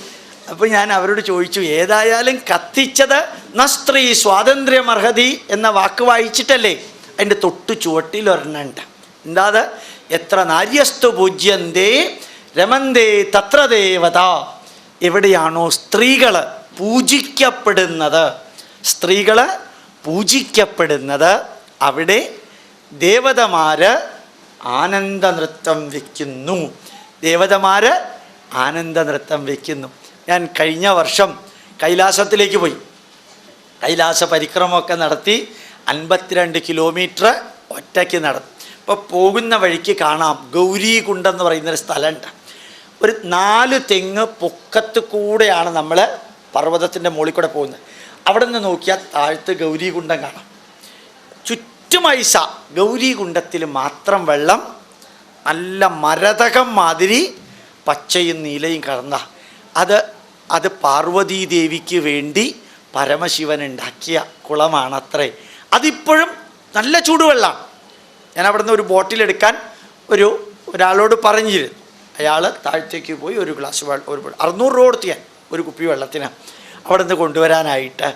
എനിക്ക് അത്ഭുതം തോന്നി. പാർവതി പരമേശ്വരന്മാരുടെ ഈശ്വര സങ്കല്പത്തിൽ പാർവതി ഇല്ലാത്ത പരമേശ്വരനില്ല. മാനസ സരസ് എന്ന് പറയുന്ന രസമുണ്ട് അവിടെ. ഇപ്പോഴും വെളുത്ത വാവിൻ്റെ അന്ന് രാത്രി 11 മണി കഴിഞ്ഞാൽ ആ പ്രദേശത്ത് താമസിക്കുന്ന ടിബറ്റുകാരെല്ലാം വാതിലടയ്ക്കും. ഒരാളും പുറത്തേക്ക് വരില്ല. നല്ല തണുപ്പുള്ള സ്ഥലമാണ് എല്ലാവരും. കാരണം വെളുത്ത വാവിൻ്റെ അന്ന് രാത്രി 11 മണി കഴിഞ്ഞാൽ അപ്സരസ്സുകൾ സ്വർഗത്തിൽ നിന്ന് വന്ന് മാനസ സരസിൽ കുളിക്കുമത്രേ. അന്ന് അവർ വിളക്കൊക്കെ പുറത്ത് വെച്ച് കത്തിച്ചിട്ട് അകത്തി എന്ന് വാതിലടച്ച് കിടന്നുറങ്ങും. ഇപ്പോഴും ആകാശത്തുള്ള അപ്സരസ്സുകൾ ഭൂമിയിൽ വന്ന് മാനസ സരസിൽ കുളിക്കുന്നു എന്ന സങ്കല്പം ഇന്നും നിലനിൽക്കുന്നു. ആ മാനസ സരസിലേക്ക് നിങ്ങൾക്ക് ജീവിതത്തിൽ എന്നെങ്കിലും സാധിച്ചാൽ നിങ്ങളൊന്ന് പോകണം. നിങ്ങൾ ക്രിസ്ത്യാനിയോ മുസ്ലിമോ ഹിന്ദുവോ ലെഫ്റ്റിസ്റ്റോ റൈറ്റിസ്റ്റോ മിഡിൽ ഈസ്റ്റോ അതൊന്നും ഒരു പ്രശ്നമല്ല. ഒന്ന് പോകണം. ഇതൊരു രസാന്നറിയാമോ? ഞാൻ അതിലിറങ്ങി ശരിക്കും കുളിച്ചു മാനസ സരസിൽ. എൻ്റെ കൂട്ടത്തിലൊരാളുണ്ടായിരുന്നു ലെഫ്റ്റിസ്റ്റ് എന്ന് വെച്ചാൽ CPM മാർക്സിസ്റ്റ്. അയാൾ എന്ത് ചെയ്തു? അയാൾ പറഞ്ഞു, മാനസ സരസിലൊക്കെ ഞാൻ കുളിച്ചത് ഒരു സൈഡിലാണ്. നല്ല വെയിലുണ്ടായിരുന്നത് കൊണ്ട് ഇവിടെ അത്ര തണുപ്പുണ്ടായിരുന്നില്ല. എന്നാലും മുങ്ങിക്കഴിഞ്ഞപ്പോൾ വിറയ്ക്കാൻ തുടങ്ങി. നല്ല അസൽ കാറ്റ് അടയ്ക്കുന്നു. ഇയാൾ പറഞ്ഞു, ഇതിലൊന്നും എനിക്കൊരു വിശ്വാസമില്ല, ഇന്നസെൻ്റ് പറഞ്ഞ മാതിരി. എന്നിട്ട് നേരെ അങ്ങോട്ട് ഇറങ്ങി പോയിട്ട് മുങ്ങി. കുളിച്ച് മുകളിലേക്ക് വരവും ഒരൊറ്റ വീഴ്ച, പിന്നെ ബോധമില്ല. എന്താ കാരണം അറിയോ? ചുവട്ടിൽ ഐസ് കോൾഡാ. ഈ മുകളിൽ കാണുന്ന മാത്രമേ ചൂടുള്ളൂ. ഐസ് കോൾഡിലേക്ക് ഇറങ്ങിച്ചെന്നു. പക്ഷെ എന്നാലും ആ മാനസ സരസ് എന്ന് പറഞ്ഞാൽ പണ്ട് ഒരു എന്താ പറയുക, ഒരു സിനിമയിൽ ഒരു പാട്ട് കേട്ടിട്ടുണ്ട്, മാനസ സരസിനക്കരയോ മായായവനികക്കിപ്പുറമോ. നല്ലൊരു പാട്ടാണ്. അത് മുഴുവനും നാവിലിങ്ങനെ വരുന്നുണ്ടായിരുന്നു. അവിടെ മുഴുവനും ദേവതാസങ്കല്പമാണ്. അപ്പുറത്ത് രാക്ഷസ തടാകമുണ്ട്, രാവണൻ കുളിച്ച തടാകം. അതിങ്ങനെ തിരമാല അടിച്ചു വരികയാണ്. തൊട്ടിപ്പുറത്താണ് ഇവിടെ മാനസ സരസ്. അത് ശാന്താണ്, 100% ശാന്തം. മാനസ സരസിൽ ധാരാളം പക്ഷികളുണ്ട്. അപ്പുറത്തെന്ന് പറഞ്ഞാൽ റോഡിൻ്റെ അപ്പുറത്തും ഇപ്പുറത്തും. അപ്പുറത്തെ രാക്ഷസ് താൾ എന്നവർ പറയാം. അതിനകത്ത് ഒരൊറ്റ പക്ഷിയോ ഒറ്റ ജന്തുവോ ഒന്നുമില്ല. ഇവിടെ മാത്രമേ ഉള്ളൂ. അവിടെയും ദേവതാസങ്കല്പം, മുഴുവനും ദേവതാസങ്കല്പമാണ്. അപ്പോൾ ഭാരതീയമായ ഗ്രന്ഥങ്ങളിലുള്ള സ്ത്രീ സങ്കല്പം വേദത്തിലും ഇതിഹാസത്തിലും പുരാണത്തിലും ഞാൻ പറഞ്ഞു. ഇതേപോലെ ദേവതാസങ്കല്പം ഈശ്വര സങ്കല്പത്തിൽ പൂർണ്ണമായിട്ട് നോക്കുക. ത്രിമൂർത്തികൾ എന്ന് കേട്ടിട്ടുണ്ടോ? ത്രിമൂർത്തികൾ ബ്രഹ്മ, വിഷ്ണു, മഹേശ്വരന്മാർ. ഈ 3 പാർട്ടീസിനും തത്തുല്യമായിട്ടുള്ള ഭാര്യമാരുണ്ട്. ഭാര്യാസങ്കല്പമുണ്ട്. ബ്രഹ്മാവിന് സരസ്വതി സങ്കല്പമുണ്ട്, ശിവന് പാർവതി സങ്കല്പമുണ്ട്, മഹാവിഷ്ണുവിന് ലക്ഷ്മി സങ്കല്പമുണ്ട്. ഈ 3 പേര് ഇല്ലാത്ത ത്രിമൂർത്തി സങ്കല്പം, ഇപ്പുറത്ത് തത്തുല്യമായ ത്രിശക്തി സങ്കല്പം. ബ്രഹ്മാവിന് 4 തലയുണ്ട്. നിങ്ങൾ കേട്ടിട്ടുണ്ടാവില്ലേ? നിങ്ങൾ ഒന്നിൽ കൂടുതൽ തലയുള്ള എത്ര പേരെ കണ്ടിട്ടുണ്ട്? രാവണൻ നിങ്ങൾ കണ്ടിട്ടുണ്ടോ നേരിട്ട്? ഈശ്വരാനുഗ്രഹം. അപ്പം യഥാർത്ഥത്തിൽ രാവണന് 10 തലയില്ല. 10 തലയുടെ കപ്പാസിറ്റിയാണ്. 10 തലയുടെ കപ്പാസിറ്റി. 4 വേദം പ്ലസ് 6 വേദാംഗം. ഋഗ്വേദം, യജുർവേദം, സമവേദം, അഥർവവേദം. 4 വേദം. ശിക്ഷ, നിരുക്തം, വ്യാകരണം, ചന്ദശാസ്ത്രം, കൽപ്പശാസ്ത്രം, ജ്യോതിഷം. 6 വേദാംഗം. 4 + 6. ഇതിൽ ഓരോന്നും പഠിക്കാൻ ഒരു ജന്മം മുഴുവനും വേണം. ഓരോന്നും പഠിക്കാൻ ഒരു ജന്മം മുഴുവനും വേണം. അപ്പോൾ 10 എണ്ണം പഠിക്കാൻ എത്ര ജന്മം വേണം? 10 ജന്മം പറ്റില്ല എങ്കിൽ 10 തലയുടെ കപ്പാസിറ്റി എന്നാലും മതിയല്ലോ, ഇല്ലേ? അങ്ങനെയാണ് 10 തലയുടെ കപ്പാസിറ്റിയുള്ള രാവണൻ. ബ്രഹ്മാവിന് 4 തലയുണ്ട്. നിങ്ങൾക്ക് തോന്നുന്നുണ്ടോ ഒരാൾക്ക് 4 തലയും വെച്ചുകൊണ്ട് നടക്കാൻ പറ്റുന്ന? ഒരു തല വെച്ച് തന്നെ പലർക്കും പറ്റണില്ല. പിന്നെ 4 തലയും വെച്ചുകൊണ്ട് ഒരാൾ നടക്കുന്നുണ്ട്. ബ്രഹ്മാവിന് 4 തലയില്ല. സിംബോളിക്കാണ്. എന്താ കാരണം? X axis, Y axis, Z axis, time axis. Time axis സൃഷ്ടിക്ക് ആവശ്യം എക്സ്, വൈ, ഇസഡ്, ടൈം. ഈ 4 ആക്സിസ് ഉണ്ടെങ്കിൽ എന്തെങ്കിലും സൃഷ്ടി നടക്കുമോ? നിങ്ങൾ +2-ലും 10th-ലൊക്കെ പഠിച്ചവരല്ലേ? ഈ 4 ആക്സിസ് മാത്രം ഉണ്ടെങ്കിൽ സൃഷ്ടി നടക്കുമോ? ഇല്ല. ഉത്തരം നിങ്ങൾക്ക് അറിഞ്ഞുകൂടാ, ഞാൻ പറയാം. സൃഷ്ടി നടക്കില്ല. സൃഷ്ടിക്കുള്ള നോളജ് കൂടി വേണം. നോളജ് കൂടി വേണം. ഒരു പേപ്പറിൽ X axis, Y axis, Z axis, time axis കൊടുത്ത് ഒരു ചെറിയ പൂ വരയ്ക്കണമെങ്കിൽ പൂ വരയ്ക്കാനുള്ള നോളജ് വേണ്ടേ? അല്ലേ? ഒരു തവളയുടെ പടം വരയ്ക്കണമെങ്കിൽ തവളയുടെ പടം വരയ്ക്കാനുള്ള നോളജ് വേണ്ടേ? അപ്പോൾ 4 ആക്സിസും വേണം, നോളജും വേണം. ആ നോളജിനെ പ്രതിനിധീകരിക്കുന്നത് സരസ്വതീ ദേവി. അപ്പോൾ ബ്രഹ്മാവിൻ്റെ കൂട്ടത്തിൽ സരസ്വതി വരാനുള്ള കാരണം എന്താ? സൃഷ്ടിക്ക് ഒരു പുരുഷ സങ്കല്പം മാത്രം പോരാ, സ്ത്രീ സങ്കല്പവും കൂടി വേണം. അങ്ങനെ 2 ചേർന്നാലേ സൃഷ്ടി നടക്കുള്ളൂ. അപ്പോൾ X axis, Y axis, Z axis വന്നപ്പോൾ അവിടെ ബ്രഹ്മാവിനെ സൃഷ്ടിയുടെ ആധാരമാക്കി, ജ്ഞാനത്തിൻ്റെ ആധാരമാക്കി സരസ്വതിയെ നമ്മളെടുത്തു. അപ്പോൾ ആ സരസ്വതി സങ്കല്പം ഇന്ന് എവിടേക്കാണ് ഉപയോഗിക്കുന്നത്? എല്ലാ സ്ഥലത്തും ഉണ്ട്. ഞാൻ കുറച്ചു കാലം മുമ്പ് സിംഗപ്പൂരിൽ പോയി. അവിടെ ചൈനക്കാരെല്ലാം സരസ്വതിയെ ആരാധിക്കുന്നുണ്ട്. ജപ്പാനിൽ കുറേ പേരെ ഓസ്ട്രേലിയയിൽ വെച്ച് കണ്ടു, സിഡ്നിയിൽ വെച്ച് ജപ്പാൻകാരെ കണ്ടു. അവരുടെ ഏറ്റവും പ്രധാന ദേവത സരസ്വതിയാണ്. പേര് വേറെയാണ്. 4 കൈയുണ്ട്, വിദ്യയുണ്ട്, താമരയിലായിരിക്കുന്നത്. BJP ആയതുകൊണ്ടല്ല, സരസ്വതി BJP ഒന്നുമല്ല. യഥാർത്ഥത്തിൽ വീണയുണ്ട്, ഇതെല്ലാം ഉണ്ട്. അപ്പോൾ അതേ ദേവത, പേര് മാത്രം വ്യത്യാസം ഉണ്ടെന്നേ ഉള്ളൂ ജപ്പാനീസ് ഭാഷയിൽ. അപ്പോൾ സരസ്വതി സങ്കല്പം വിദ്യ, അറിവ്, നോളജിനെ നമ്മൾ ഈശ്വരൻ്റെ പ്രതീകമാക്കി മൂർത്തിമദ്ഭാവമാക്കി. അതേ പാർവതിയെ ആയുധ പൂജ നടത്തി നമ്മൾ ആരാധിക്കാറുണ്ട്. ധനത്തെ നമ്മൾ എന്താ പറയുക? നമ്മൾ രൂപയാണെങ്കിലും സ്വർണമാണെങ്കിലും എല്ലാം നമ്മൾ ആരാധിക്കാറുണ്ട്. മിനിങ്ങാന്നൊരു സ്വാമി ഭൂമാനന്ദാന്ന് കേട്ടിട്ടുണ്ടോ നിങ്ങൾ ആരെങ്കിലും? രാവിലെ ഏഷ്യാനെറ്റിലോ സൂര്യ TV-യിലോ അദ്ദേഹത്തിൻ്റെ ലെക്ചർ. 70 വയസ്സായ ആളാണ്. നല്ല അസല് ഫിലോസഫിയാണ് പറയും. നല്ല രസമുണ്ട് കേൾക്കാൻ. അദ്ദേഹം പെട്ടെന്നിങ്ങനെ പറഞ്ഞുകൊണ്ട് പോകുമ്പോൾ എല്ലാവരോടും പറഞ്ഞു, എൻ്റെ മുമ്പിലിരിക്കുന്ന സ്ത്രീകളോട് എനിക്കൊരു അഭ്യർത്ഥന നടത്താനുണ്ട്. നിങ്ങൾ ഒരു കാരണവശാലും സ്വർണത്തിൻ്റെ കൊലുസ് കാലിലിടരുത്. അദ്ദേഹം പറഞ്ഞത് സ്വർണത്തിൻ്റെ കൊലുസെന്നല്ലേ പറയുക, അത് കാലിലിടരുത്. എന്താ കാരണം? നാണയവും രൂപയുടെ നോട്ടും സ്വർണവും ലക്ഷ്മിയുടെ പ്രതീകമാണ്. ആ ലക്ഷ്മിയുടെ പ്രതീകമായിട്ടുള്ള സ്വർണത്തെ നിങ്ങൾ അരയ്ക്ക് മുകളിൽ എവിടെ വേണമെങ്കിലും ഇടുക.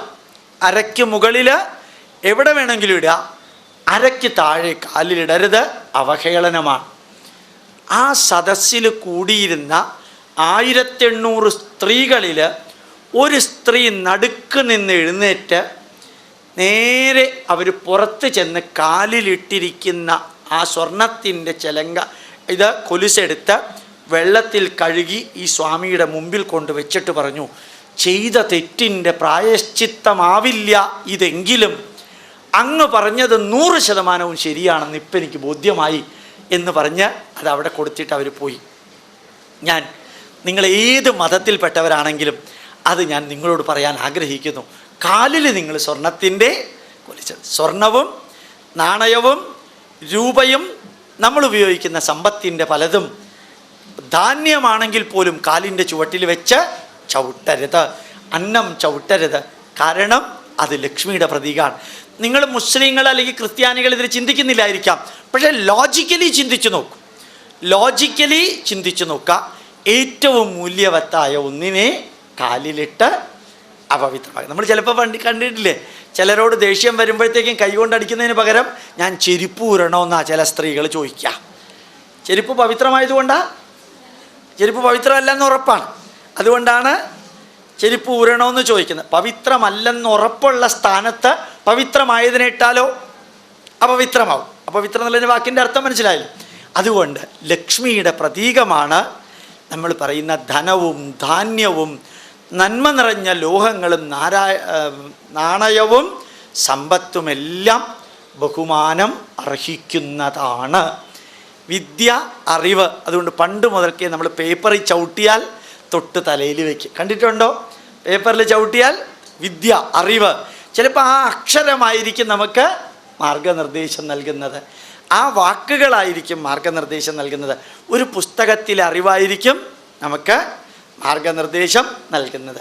അതുകൊണ്ട് ജീവിതത്തെ ധന്യമാക്കുന്ന അറിവിൻ്റെ പ്രതീകം സരസ്വതീ ദേവി, ജീവിതത്തെ സമൃദ്ധമാക്കുന്ന സമ്പത്തിൻ്റെ പ്രതീകം ലക്ഷ്മി ദേവി, ജീവിതത്തെ ഊർജ്ജസ്വലമാക്കുന്ന ചൈതന്യവത്താക്കുന്ന ശക്തിയുടെ പ്രതീകം അതാണ് പാർവതി എന്ന് നമ്മളെല്ലാവരും മനസ്സിലാക്കി ആരാധിക്കണോ വേണ്ടയോ എന്നുള്ളത് നിങ്ങളുടെ സ്വാതന്ത്ര്യം.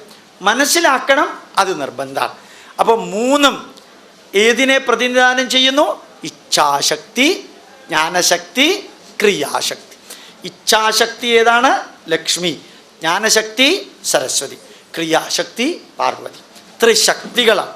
ആ ശക്തികളാണ് അപ്പുറത്തുള്ള ബ്രഹ്മ വിഷ്ണു മഹേശ്വരന്മാർക്ക് എല്ലാ ചൈതന്യവും പകരുന്നത്. മാത്രമല്ല, നിങ്ങൾ ശിവൻ്റെ ഭാര്യ പാർവതിയാണെന്ന് കേട്ടിട്ടുണ്ട്. അവർ രണ്ടുപേരെയും കൂടി ചേർത്തിട്ടൊരു വാക്കുണ്ട്, അർദ്ധനാരീശ്വര സങ്കല്പം. 1929 തമിഴ്നാട്ടിൽ ഒരു കുമാരസ്വാമി എന്ന് പറയുന്ന ഒരു വ്യക്തി, കുമാരസ്വാമി 1929 ഒരു പുസ്തകം എഴുതി. ആ പുസ്തകം എന്താണ്? അർദ്ധനാരീശ്വര സങ്കല്പം is the manifestation of the universe and cosmos. പ്രപഞ്ചത്തിൻ്റെ മാനിഫെസ്റ്റേഷനാണ് അർദ്ധനാരി. അതിൻ്റെ അടിസ്ഥാനത്തിലാണ് ബർക്ക്ലി യൂണിവേഴ്സിറ്റിയിലെ പ്രഗത്ഭനായ physics professor Fritjof Capra Ardhanarishvara സങ്കല്പമെടുത്ത് ഈ ലോകത്തിലെ സർവ്വതിനെയും വിവരിച്ചിരിക്കുന്നത്. അർദ്ധനാരീശ്വര സങ്കല്പമെടുത്ത് ആറ്റത്തിനെയും ഈ യൂണിവേഴ്സിനെ, ആസ്റ്ററോയിഡ്സിനെ, ടിൻഡൽ മൂവ്മെൻറ്റിനെ, പ്രകാശത്തെ, ജലത്തെ, എല്ലാത്തിനെയും വിവരിച്ചിരിക്കുന്നത് ഈ അർദ്ധനാരീശ്വര സങ്കല്പം ഉപയോഗിച്ചാണ്. മറ്റൊരർത്ഥത്തിൽ അൾട്രാ മോഡേൺ സയൻസിൻ്റെ എക്സ്പ്ലനേഷൻ ഈ പാർവതി ശിവൻ്റെയും ഈ കോമ്പിനേഷനിൽ കാണിക്കുന്നുണ്ട്. അപ്പോൾ ഗ്രന്ഥങ്ങളിലുള്ള സ്ത്രീ സങ്കല്പം, വിശ്വാസങ്ങളിലുള്ള സ്ത്രീ സങ്കല്പം. ഇപ്പോഴും നിങ്ങൾ ചില സ്ഥലത്തൊക്കെ പോയാൽ കാണാം, മൂകാംബിക ക്ഷേത്രത്തിൽ യേശുദാസ് എപ്പോൾ പോയാലും ജന്മദിനം അവിടെ തന്നെയാണ് സെലിബ്രേറ്റ് ചെയ്യുക. അതൊരു കല്ലിൻ്റെ രൂപത്തിലാണ് മൂകാംബിക ഇരിക്കുന്നത്. എത്ര ലക്ഷം ആൾക്കാരാണ് വരുന്നത്! 10,000-കണക്കിന് ക്രിസ്ത്യൻസ് കൂടി വരുന്ന സ്ഥലമാണ്. 1000-കണക്കിന് മുസ്ലിംസും അവിടെ വരുന്നുണ്ട്. പ്രത്യേകിച്ചും വിജയദശമി ദിവസം എഴുത്തിനിരുത്താനൊക്കെ ആയിട്ട് അവിടെ പോയാൽ നിങ്ങൾക്ക് കാണാൻ സാധിക്കും, സ്ത്രൈണ ചൈതന്യത്തിൻ്റെ മൂർത്തിമത് ഭാവമായിട്ട് ഒരമ്പലം നിലനിൽക്കുക. അത്ര ഗംഭീരമായിട്ടാണ്. ചോറ്റാനിക്കര അമ്പലത്തിലെ ഭരണാധികാരികൾ പറഞ്ഞു, മകം തൊഴുന്നതിനെക്കുറിച്ച് ഒരു സപ്ലിമെൻ്റ് ഇറക്കണം, എത്ര രൂപയാവുമെന്ന് ചോദിച്ചു. അപ്പം മനോരമ പറഞ്ഞു, സപ്ലിമെൻറ്റിൽ എന്താ എഴുതേണ്ടത് എന്നുള്ളത് ഇങ്ങോട്ട് അറിയിക്കാം, രൂപയെക്കുറിച്ച് പിന്നീട് സംസാരിക്കാം. അപ്പോൾ ചോറ്റാനിക്കര ഭഗവതി ക്ഷേത്രത്തിലെ എല്ലാവരും പറഞ്ഞു, അതല്ല, രൂപ എത്രയാണെന്ന് അറിഞ്ഞാലേ സപ്ലിമെൻറ്റ് പറ്റുള്ളൂ. ഏതായാലും മനോരമ പറഞ്ഞു, രൂപയെക്കുറിച്ച് ചിന്തിക്കേണ്ട, എന്താണ് എഴുതേണ്ടതെന്ന് അറിയിച്ചാൽ മതി. മനോരമ അതിഗംഭീരമായിട്ട്, മലയാള മനോരമ അതിഗംഭീരമായിട്ട് സപ്ലിമെൻ്റ് ഇറക്കി. എൻ്റെ ലാസ്റ്റ് പേജിൽ നല്ല നല്ല കളർ പേപ്പറിൽ ഈ എന്താ പറയുക, ചോറ്റാനിക്കര ഭഗവതിയുടെ ചിത്രത്തോടു കൂടി കട്ട് ചെയ്ത് ഫ്രെയിം ചെയ്ത് വെക്കാൻ പാകത്തിനിറക്കി. എന്നിട്ട് അവർ ബില്ല് അയച്ചു കൊടുത്തു. മകം തൊഴലിൻ്റെ സപ്ലിമെൻറ്റിന് ബില്ല് എത്രയായിരുന്നു? 101 രൂപ. 101 രൂപയുടെ ബില്ല് അയച്ചു കൊടുത്തിട്ട് പറഞ്ഞു, ഈ രൂപ ദേവസ്വത്തിൽ നിന്നെടുത്ത് അമ്പലത്തിലെ ഭണ്ണാരത്തിലിട്ടേക്കാൻ പറഞ്ഞു. അപ്പോൾ ബില്ല് എത്ര രൂപയാണ്? 101. അത് എടുത്തിട്ട് എന്ത് ചെയ്യാൻ പറഞ്ഞു? അമ്പലത്തിലെ ഭണ്ണാരത്തിലിട്ടേക്കാൻ പറഞ്ഞു. യഥാർത്ഥത്തിൽ ഞാനിത് എടുത്തു പറയാൻ കാരണം, ആ സപ്ലിമെൻ്റ് കണ്ട് 10,000-കണക്കിന് ക്രിസ്ത്യാനികൾ കോട്ടയത്ത് നിന്ന് ചോറ്റാനിക്കരയിൽ തൊഴാൻ വന്നിരുന്നു. ഞാൻ എല്ലാവരോടും പറയുന്നു, നന്മകൾ വേളാങ്കണ്ണി മാതാവ് ചെയ്യുമെങ്കിലും, നന്മകൾ ചോറ്റാനിക്കരയിൽ നിന്ന് നിങ്ങൾക്ക് ലഭിക്കുമെങ്കിലും, നന്മ എവിടെ നിന്ന് ലഭിക്കുമെങ്കിലും, എന്തിനാ ഹിന്ദു വേറെ, ക്രിസ്ത്യൻ വേറെ, മുസ്ലിം വേറെ എന്ന് പറഞ്ഞ് എന്തിനാ ഇങ്ങനെ ഒരു മതിൽ കെട്ടി നിൽക്കുന്നത്? നമ്മൾ ഭാരതീയരായിട്ട് എടുത്തൂടെ? ആ മനോരമയുടെ ഒരൊറ്റ ഫ്ലക്സ് മാതിരിയുള്ള ക്വാളിറ്റിയുള്ള സപ്ലിമെൻ്റ് അതിഗംഭീര ഇമ്പാക്റ്റ് ഉണ്ടാക്കിയതായിട്ട് കാണാം. അപ്പോൾ ഈശ്വര സങ്കല്പത്തിൽ നമ്മൾ പറയുന്ന ലക്ഷ്മി, സരസ്വതി, പാർവതി സങ്കല്പം, വിദ്യാദേവതാ സങ്കല്പം, ശക്തി സങ്കല്പം, അതേപോലെ ആയുധ പൂജ, പുസ്തക പൂജ, വിദ്യാരംഭം എല്ലാം സ്ത്രീ ഈശ്വര സങ്കല്പവുമായിട്ട് ബന്ധപ്പെട്ടിരിക്കും.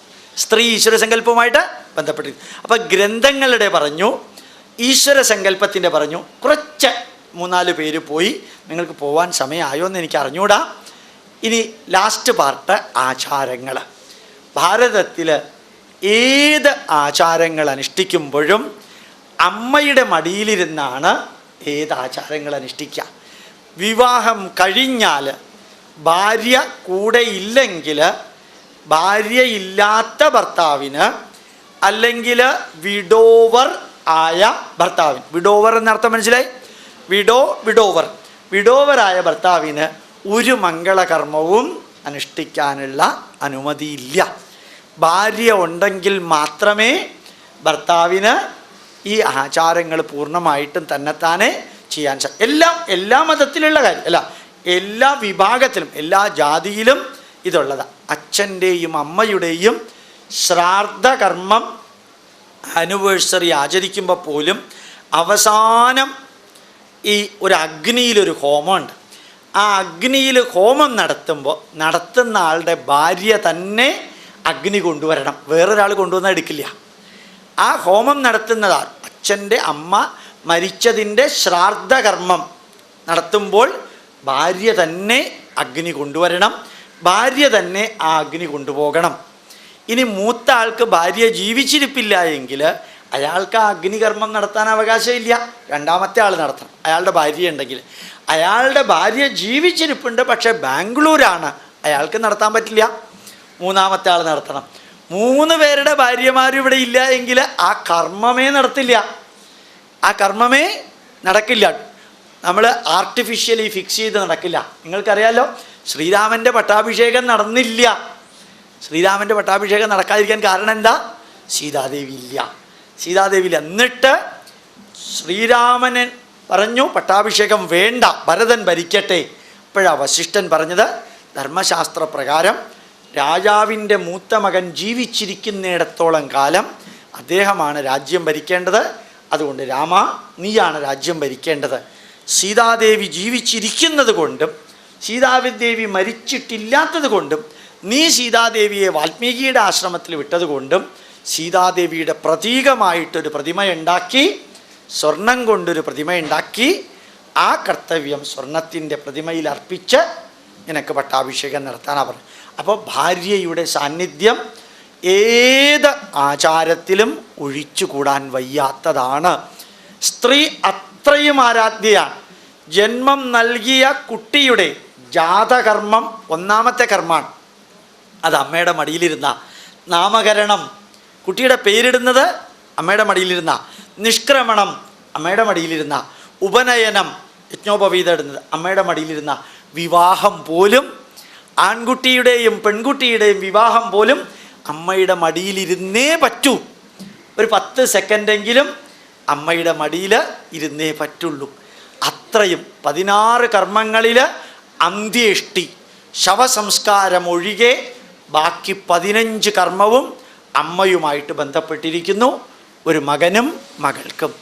അതുകൊണ്ട് നമ്മുടെ ഗ്രന്ഥങ്ങളിൽ സ്ത്രീ സങ്കല്പം, നമ്മളുടെ ഈശ്വര സങ്കല്പങ്ങളിൽ സ്ത്രീ, നമ്മുടെ ആചാരങ്ങളിൽ നിങ്ങൾ ഏത് ആചാരം വേണമെങ്കിൽ എടുത്തു നോക്കിക്കോളൂ. ഞാനത് മുഴുവനും പറയുന്നില്ല.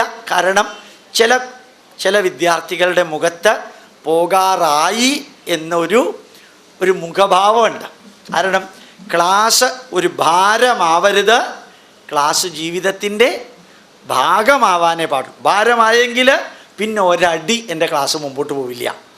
കേൾക്കുന്നവന് ഭാരമായാൽ ഒരടി പോവില്ല. അതുകൊണ്ട് ഞാൻ വീണ്ടും നിങ്ങളോട് പറയുന്നു, ആചാരങ്ങളിൽ വീട്ടിനകത്ത് നിങ്ങളോട് ഞാൻ ആഗ്രഹിക്കുന്നു, ആയേച്ച വ്യയേച്ച ഏകഭാവേന സന്ധാരയേ. വീട്ടിനകത്ത് അമ്മയുടെ പ്രാധാന്യം അതിന് തുല്യമായിട്ടൊന്നുമില്ല. നിങ്ങൾ മാതാപിതാക്കളുടെ അനുഗ്രഹം എന്നല്ലേ പറയുക? ശ്രദ്ധിച്ചിട്ടുണ്ട്? ആരുടെ പേര് ആദ്യം വരുന്നത്? മാതാവിൻ്റെ. പിതാമാതാ അനുഗ്രഹം എന്നല്ല പറയാം. ഈ ശിവനെക്കുറിച്ചൊരു മന്ത്രം ചൊല്ലാറുണ്ട്, ത്വമേവ. കേട്ടിട്ടുണ്ടത്? ത്വമേവ മാതാച്ച പിതാത്വമേവ ത്വമേവ ബന്ധുശ്ച സഖാത്വമേവ ത്വമേവ വിദ്യാച ദ്രവിണം ത്വമേവ. ആരോടാ പറയണമെന്നറിയാമോ? ശിവനോടാ. ശിവൻ പുല്ലിംഗാണ്, പുരുഷനാണ്. ആ പുരുഷനായ ശിവൻ തന്നെയാണ് മാതാവ്. ത്വമേവ മാതാ, അമ്മയുടെ സ്ഥാനം. നമ്മൾ വേദമന്ത്രത്തിലേക്ക് പോയാൽ മാതൃദേവോ ഭവ, പിതൃദേവോ ഭവ, ആചാര്യദേവോ ഭവ, അതിഥിദേവോ ഭവ, രാഷ്ട്രദേവോ ഭവ. ആദ്യം വരുന്നത് മാതൃദേവോ ഭവ, അമ്മയാണ് ആദ്യം വരുന്നത്. ഏതിലും അമ്മയാണ് വരിക. ഒരു ചെറിയ കഥ പുരാണത്തിൽ പറയുന്നുണ്ട്, ദീർഘിപ്പിച്ച് പറയണില്ല. അറിയെന്താ? ബ്രഹ്മാവും വിഷ്ണുവും മഹേശ്വരന്മാരും ഈ ബ്രഹ്മാണ്ടം വിട്ട് അവരങ്ങ് പോയി. അത്രേ കുറേ പോയി, വർഷങ്ങളും യുഗങ്ങളും കിടന്ന് കുറേ പോയി കഴിഞ്ഞിട്ട് അവർക്ക് തിരിച്ച് ഈ ബ്രഹ്മാണ്ടത്തിലേക്ക് വരാൻ, ഈ ഗാലക്സിയിലേക്ക് വരാൻ വഴി അറിഞ്ഞൂടാ. അപ്പോൾ അവർ പ്രാർത്ഥിച്ചു അവരുടെ അമ്മയെ. അപ്പോൾ ബ്രഹ്മാ വിഷ്ണു മഹേശ്വരന്മാർക്ക് അമ്മ ആരാ? ഇല്ല. ഇവിടെ ആലപ്പുഴ എന്തായാലും ഇല്ല. അപ്പോൾ ബ്രഹ്മാ വിഷ്ണു മഹേശ്വരന്മാരെ സൃഷ്ടിച്ചത് മഹാമായ. എന്താ പേര്? മഹാമായ. ആ അമ്മ മഹാമായ വന്ന് ഇവരെ 3 പേരെയും വിളിച്ചു പറഞ്ഞു അത്രേ, നിങ്ങളെ ഞാൻ ഒരു ബ്രഹ്മാണ്ടത്തിൻ്റെ ത്രിമൂർത്തികളെ സൃഷ്ടിസ്ഥിതി സംഹാരത്തിൻ്റെ ഉത്തരവാദിത്വമേ ഏൽപ്പിച്ചിട്ടുള്ളൂ. നിങ്ങൾ ആ ബ്രഹ്മാണ്ടം വിട്ട് പുറത്തേക്ക് പോകരുതെന്ന് അമ്മ പറഞ്ഞതല്ലേ നിങ്ങളോട്? നിങ്ങൾ എന്തിനത് വിട്ടുപോയി? ഇപ്പോൾ വിട്ടിട്ട് കുറേ കാലമായി, നിങ്ങൾക്കിനി തിരിച്ചു പോകാനും സാധിക്കില്ല. എന്താ കാരണം? നിങ്ങൾ എവിടെ നിന്നാണോ ആരംഭിച്ചത് അവിടെ നിന്ന് ഇവിടം വരെ എത്തിയ കാലയളവിൽ ആ പ്രദേശത്ത് അനവധി മന്വന്തരങ്ങൾ കഴിഞ്ഞിട്ടുണ്ട്, അനവധി മഹായുഗങ്ങൾ കഴിഞ്ഞിട്ടുണ്ട്. നിങ്ങളുടെ സ്ഥാനവും പോയി, നിങ്ങളുടെ കസേരയും പോയി. നിങ്ങൾക്ക് അവിടെ തിരിച്ചു പോയാൽ നിങ്ങളെ ആരും സ്വീകരിക്കില്ല. വേറെ ബ്രഹ്മാ വിഷ്ണു മഹേശ്വരന്മാർ അവിടുത്തെ ചാർജ് എടുത്തു കഴിഞ്ഞു. ഇതൊരു ഭയങ്കര സയൻസായിരുന്നു. ഞാൻ വെറുതെ സയൻസാന്ന് പറയല്ല. ആൽബർട്ട് ഐൻസ്റ്റീൻ പറഞ്ഞ യൂണിവേഴ്സിൽ നിന്ന് മാറിയാൽ ടൈം പോകുന്നത് പ്രൊപ്പോർഷനേറ്റ് അല്ല. യൂണിവേഴ്സിൽ നിന്ന് മാറിയാൽ time is not moving proportionally as we are seeing in our watch. അപ്പോൾ അവരവിടം വരെ എത്തിയപ്പോൾ ഇവിടെ മഹായുഗങ്ങളും മന്വന്തരങ്ങളും തീർന്നത് അവരറിഞ്ഞിട്ടില്ല. ഇതാണ് അതിൻ്റെ സയൻസ്. അപ്പോൾ when you go beyond a level, time is not going to change proportionately, it is changing in a different way. Albert ഐൻസ്റ്റീൻ്റെ തിയറിയാണ്, ഭയങ്കര തിയറിയാണ്. അടുത്ത കാലത്ത് അത് പ്രൂവ് ചെയ്തത് പോലും, ആ പ്രൂവ് ചെയ്തത് തെറ്റാണെന്ന് ഒരു ചെറിയ പയ്യൻ, സുദർശൻ എന്ന് പറയുന്ന ഒരു ആന്ധ്രാക്കാരൻ ആൽബർട്ട് ഐൻസ്റ്റീൻ്റെ തിയറി തെറ്റാണെന്ന് തെളിയിച്ചിട്ടുണ്ട്. ഇപ്പം രണ്ടും നല്ല രീതിയിൽ നടക്കുന്നു. ഞാൻ പറയാൻ വന്ന കാര്യം, ത്രിമൂർത്തികൾക്ക് പോലും അതിൻ്റെ മുകളിൽ മഹാമായ സങ്കല്പം, സ്ത്രീ സങ്കല്പമാണ്. അപ്പോൾ ഈശ്വര ചൈതന്യം, ആചാരങ്ങൾ, ഗ്രന്ഥങ്ങൾ ഏതെടുത്താലും, കുന്തി മാതാവിൻ്റെ കാര്യം, കുന്തിയുടെ ഒരു കാര്യവും കൂടി പറഞ്ഞേക്കാം. ശ്രീകൃഷ്ണൻ കുന്തിയുടെ അടുത്ത് വന്ന് ഒരു ചോദ്യം ചോദിക്കുകയുണ്ടായി. കുന്തി മാതാവ് ഇത്രയും ദുഃഖം സഹിച്ചല്ലോ, എന്ത് വരമാണ് വേണ്ടത്? അമ്മ പറഞ്ഞെന്തറിയോ? ഒറ്റ വരി, നിങ്ങൾ ഓർത്തിരിക്കേണ്ട ഒരു വരി. കുന്തി മാതാവ് അമ്മയോട് പറഞ്ഞത്, കൃഷ്ണ, ജീവിതത്തിൽ എന്നും പ്രശ്നങ്ങൾ വേണം എന്ന വരം തരിക. എന്ത് വരമാണ്? ജീവിതത്തിലെന്നും പ്രശ്നങ്ങൾ വേണം, ആ വരം തന്നാൽ. ഉടനെ കൃഷ്ണൻ ചോദിച്ചു, എന്താ അങ്ങനെ ഒരു വരം? പലരും ചോദിക്കുന്നത് പ്രശ്നം പരിഹരിക്കണം, സമ്പത്ത് വേണം, വീട് വേണം, ലോട്ടറി അടിക്കണം എന്നൊക്കെയാണ്. ഇത് പ്രശ്നം വേണമെന്ന് ആദ്യത്തെ. എന്നും പ്രശ്നമുണ്ടെങ്കിലേ കൃഷ്ണ നിന്നെ എന്നും ഓർക്കുള്ളൂ. ഈശ്വരനെ ഓർക്കാനും പ്രപഞ്ച ചൈതന്യത്തെ ഓർക്കാനും വ്യത്യസ്തമായ രീതിയിൽ ചിന്തിക്കാനും നിരന്തരം നമുക്ക് പ്രശ്നങ്ങൾ ഉണ്ടാവണം.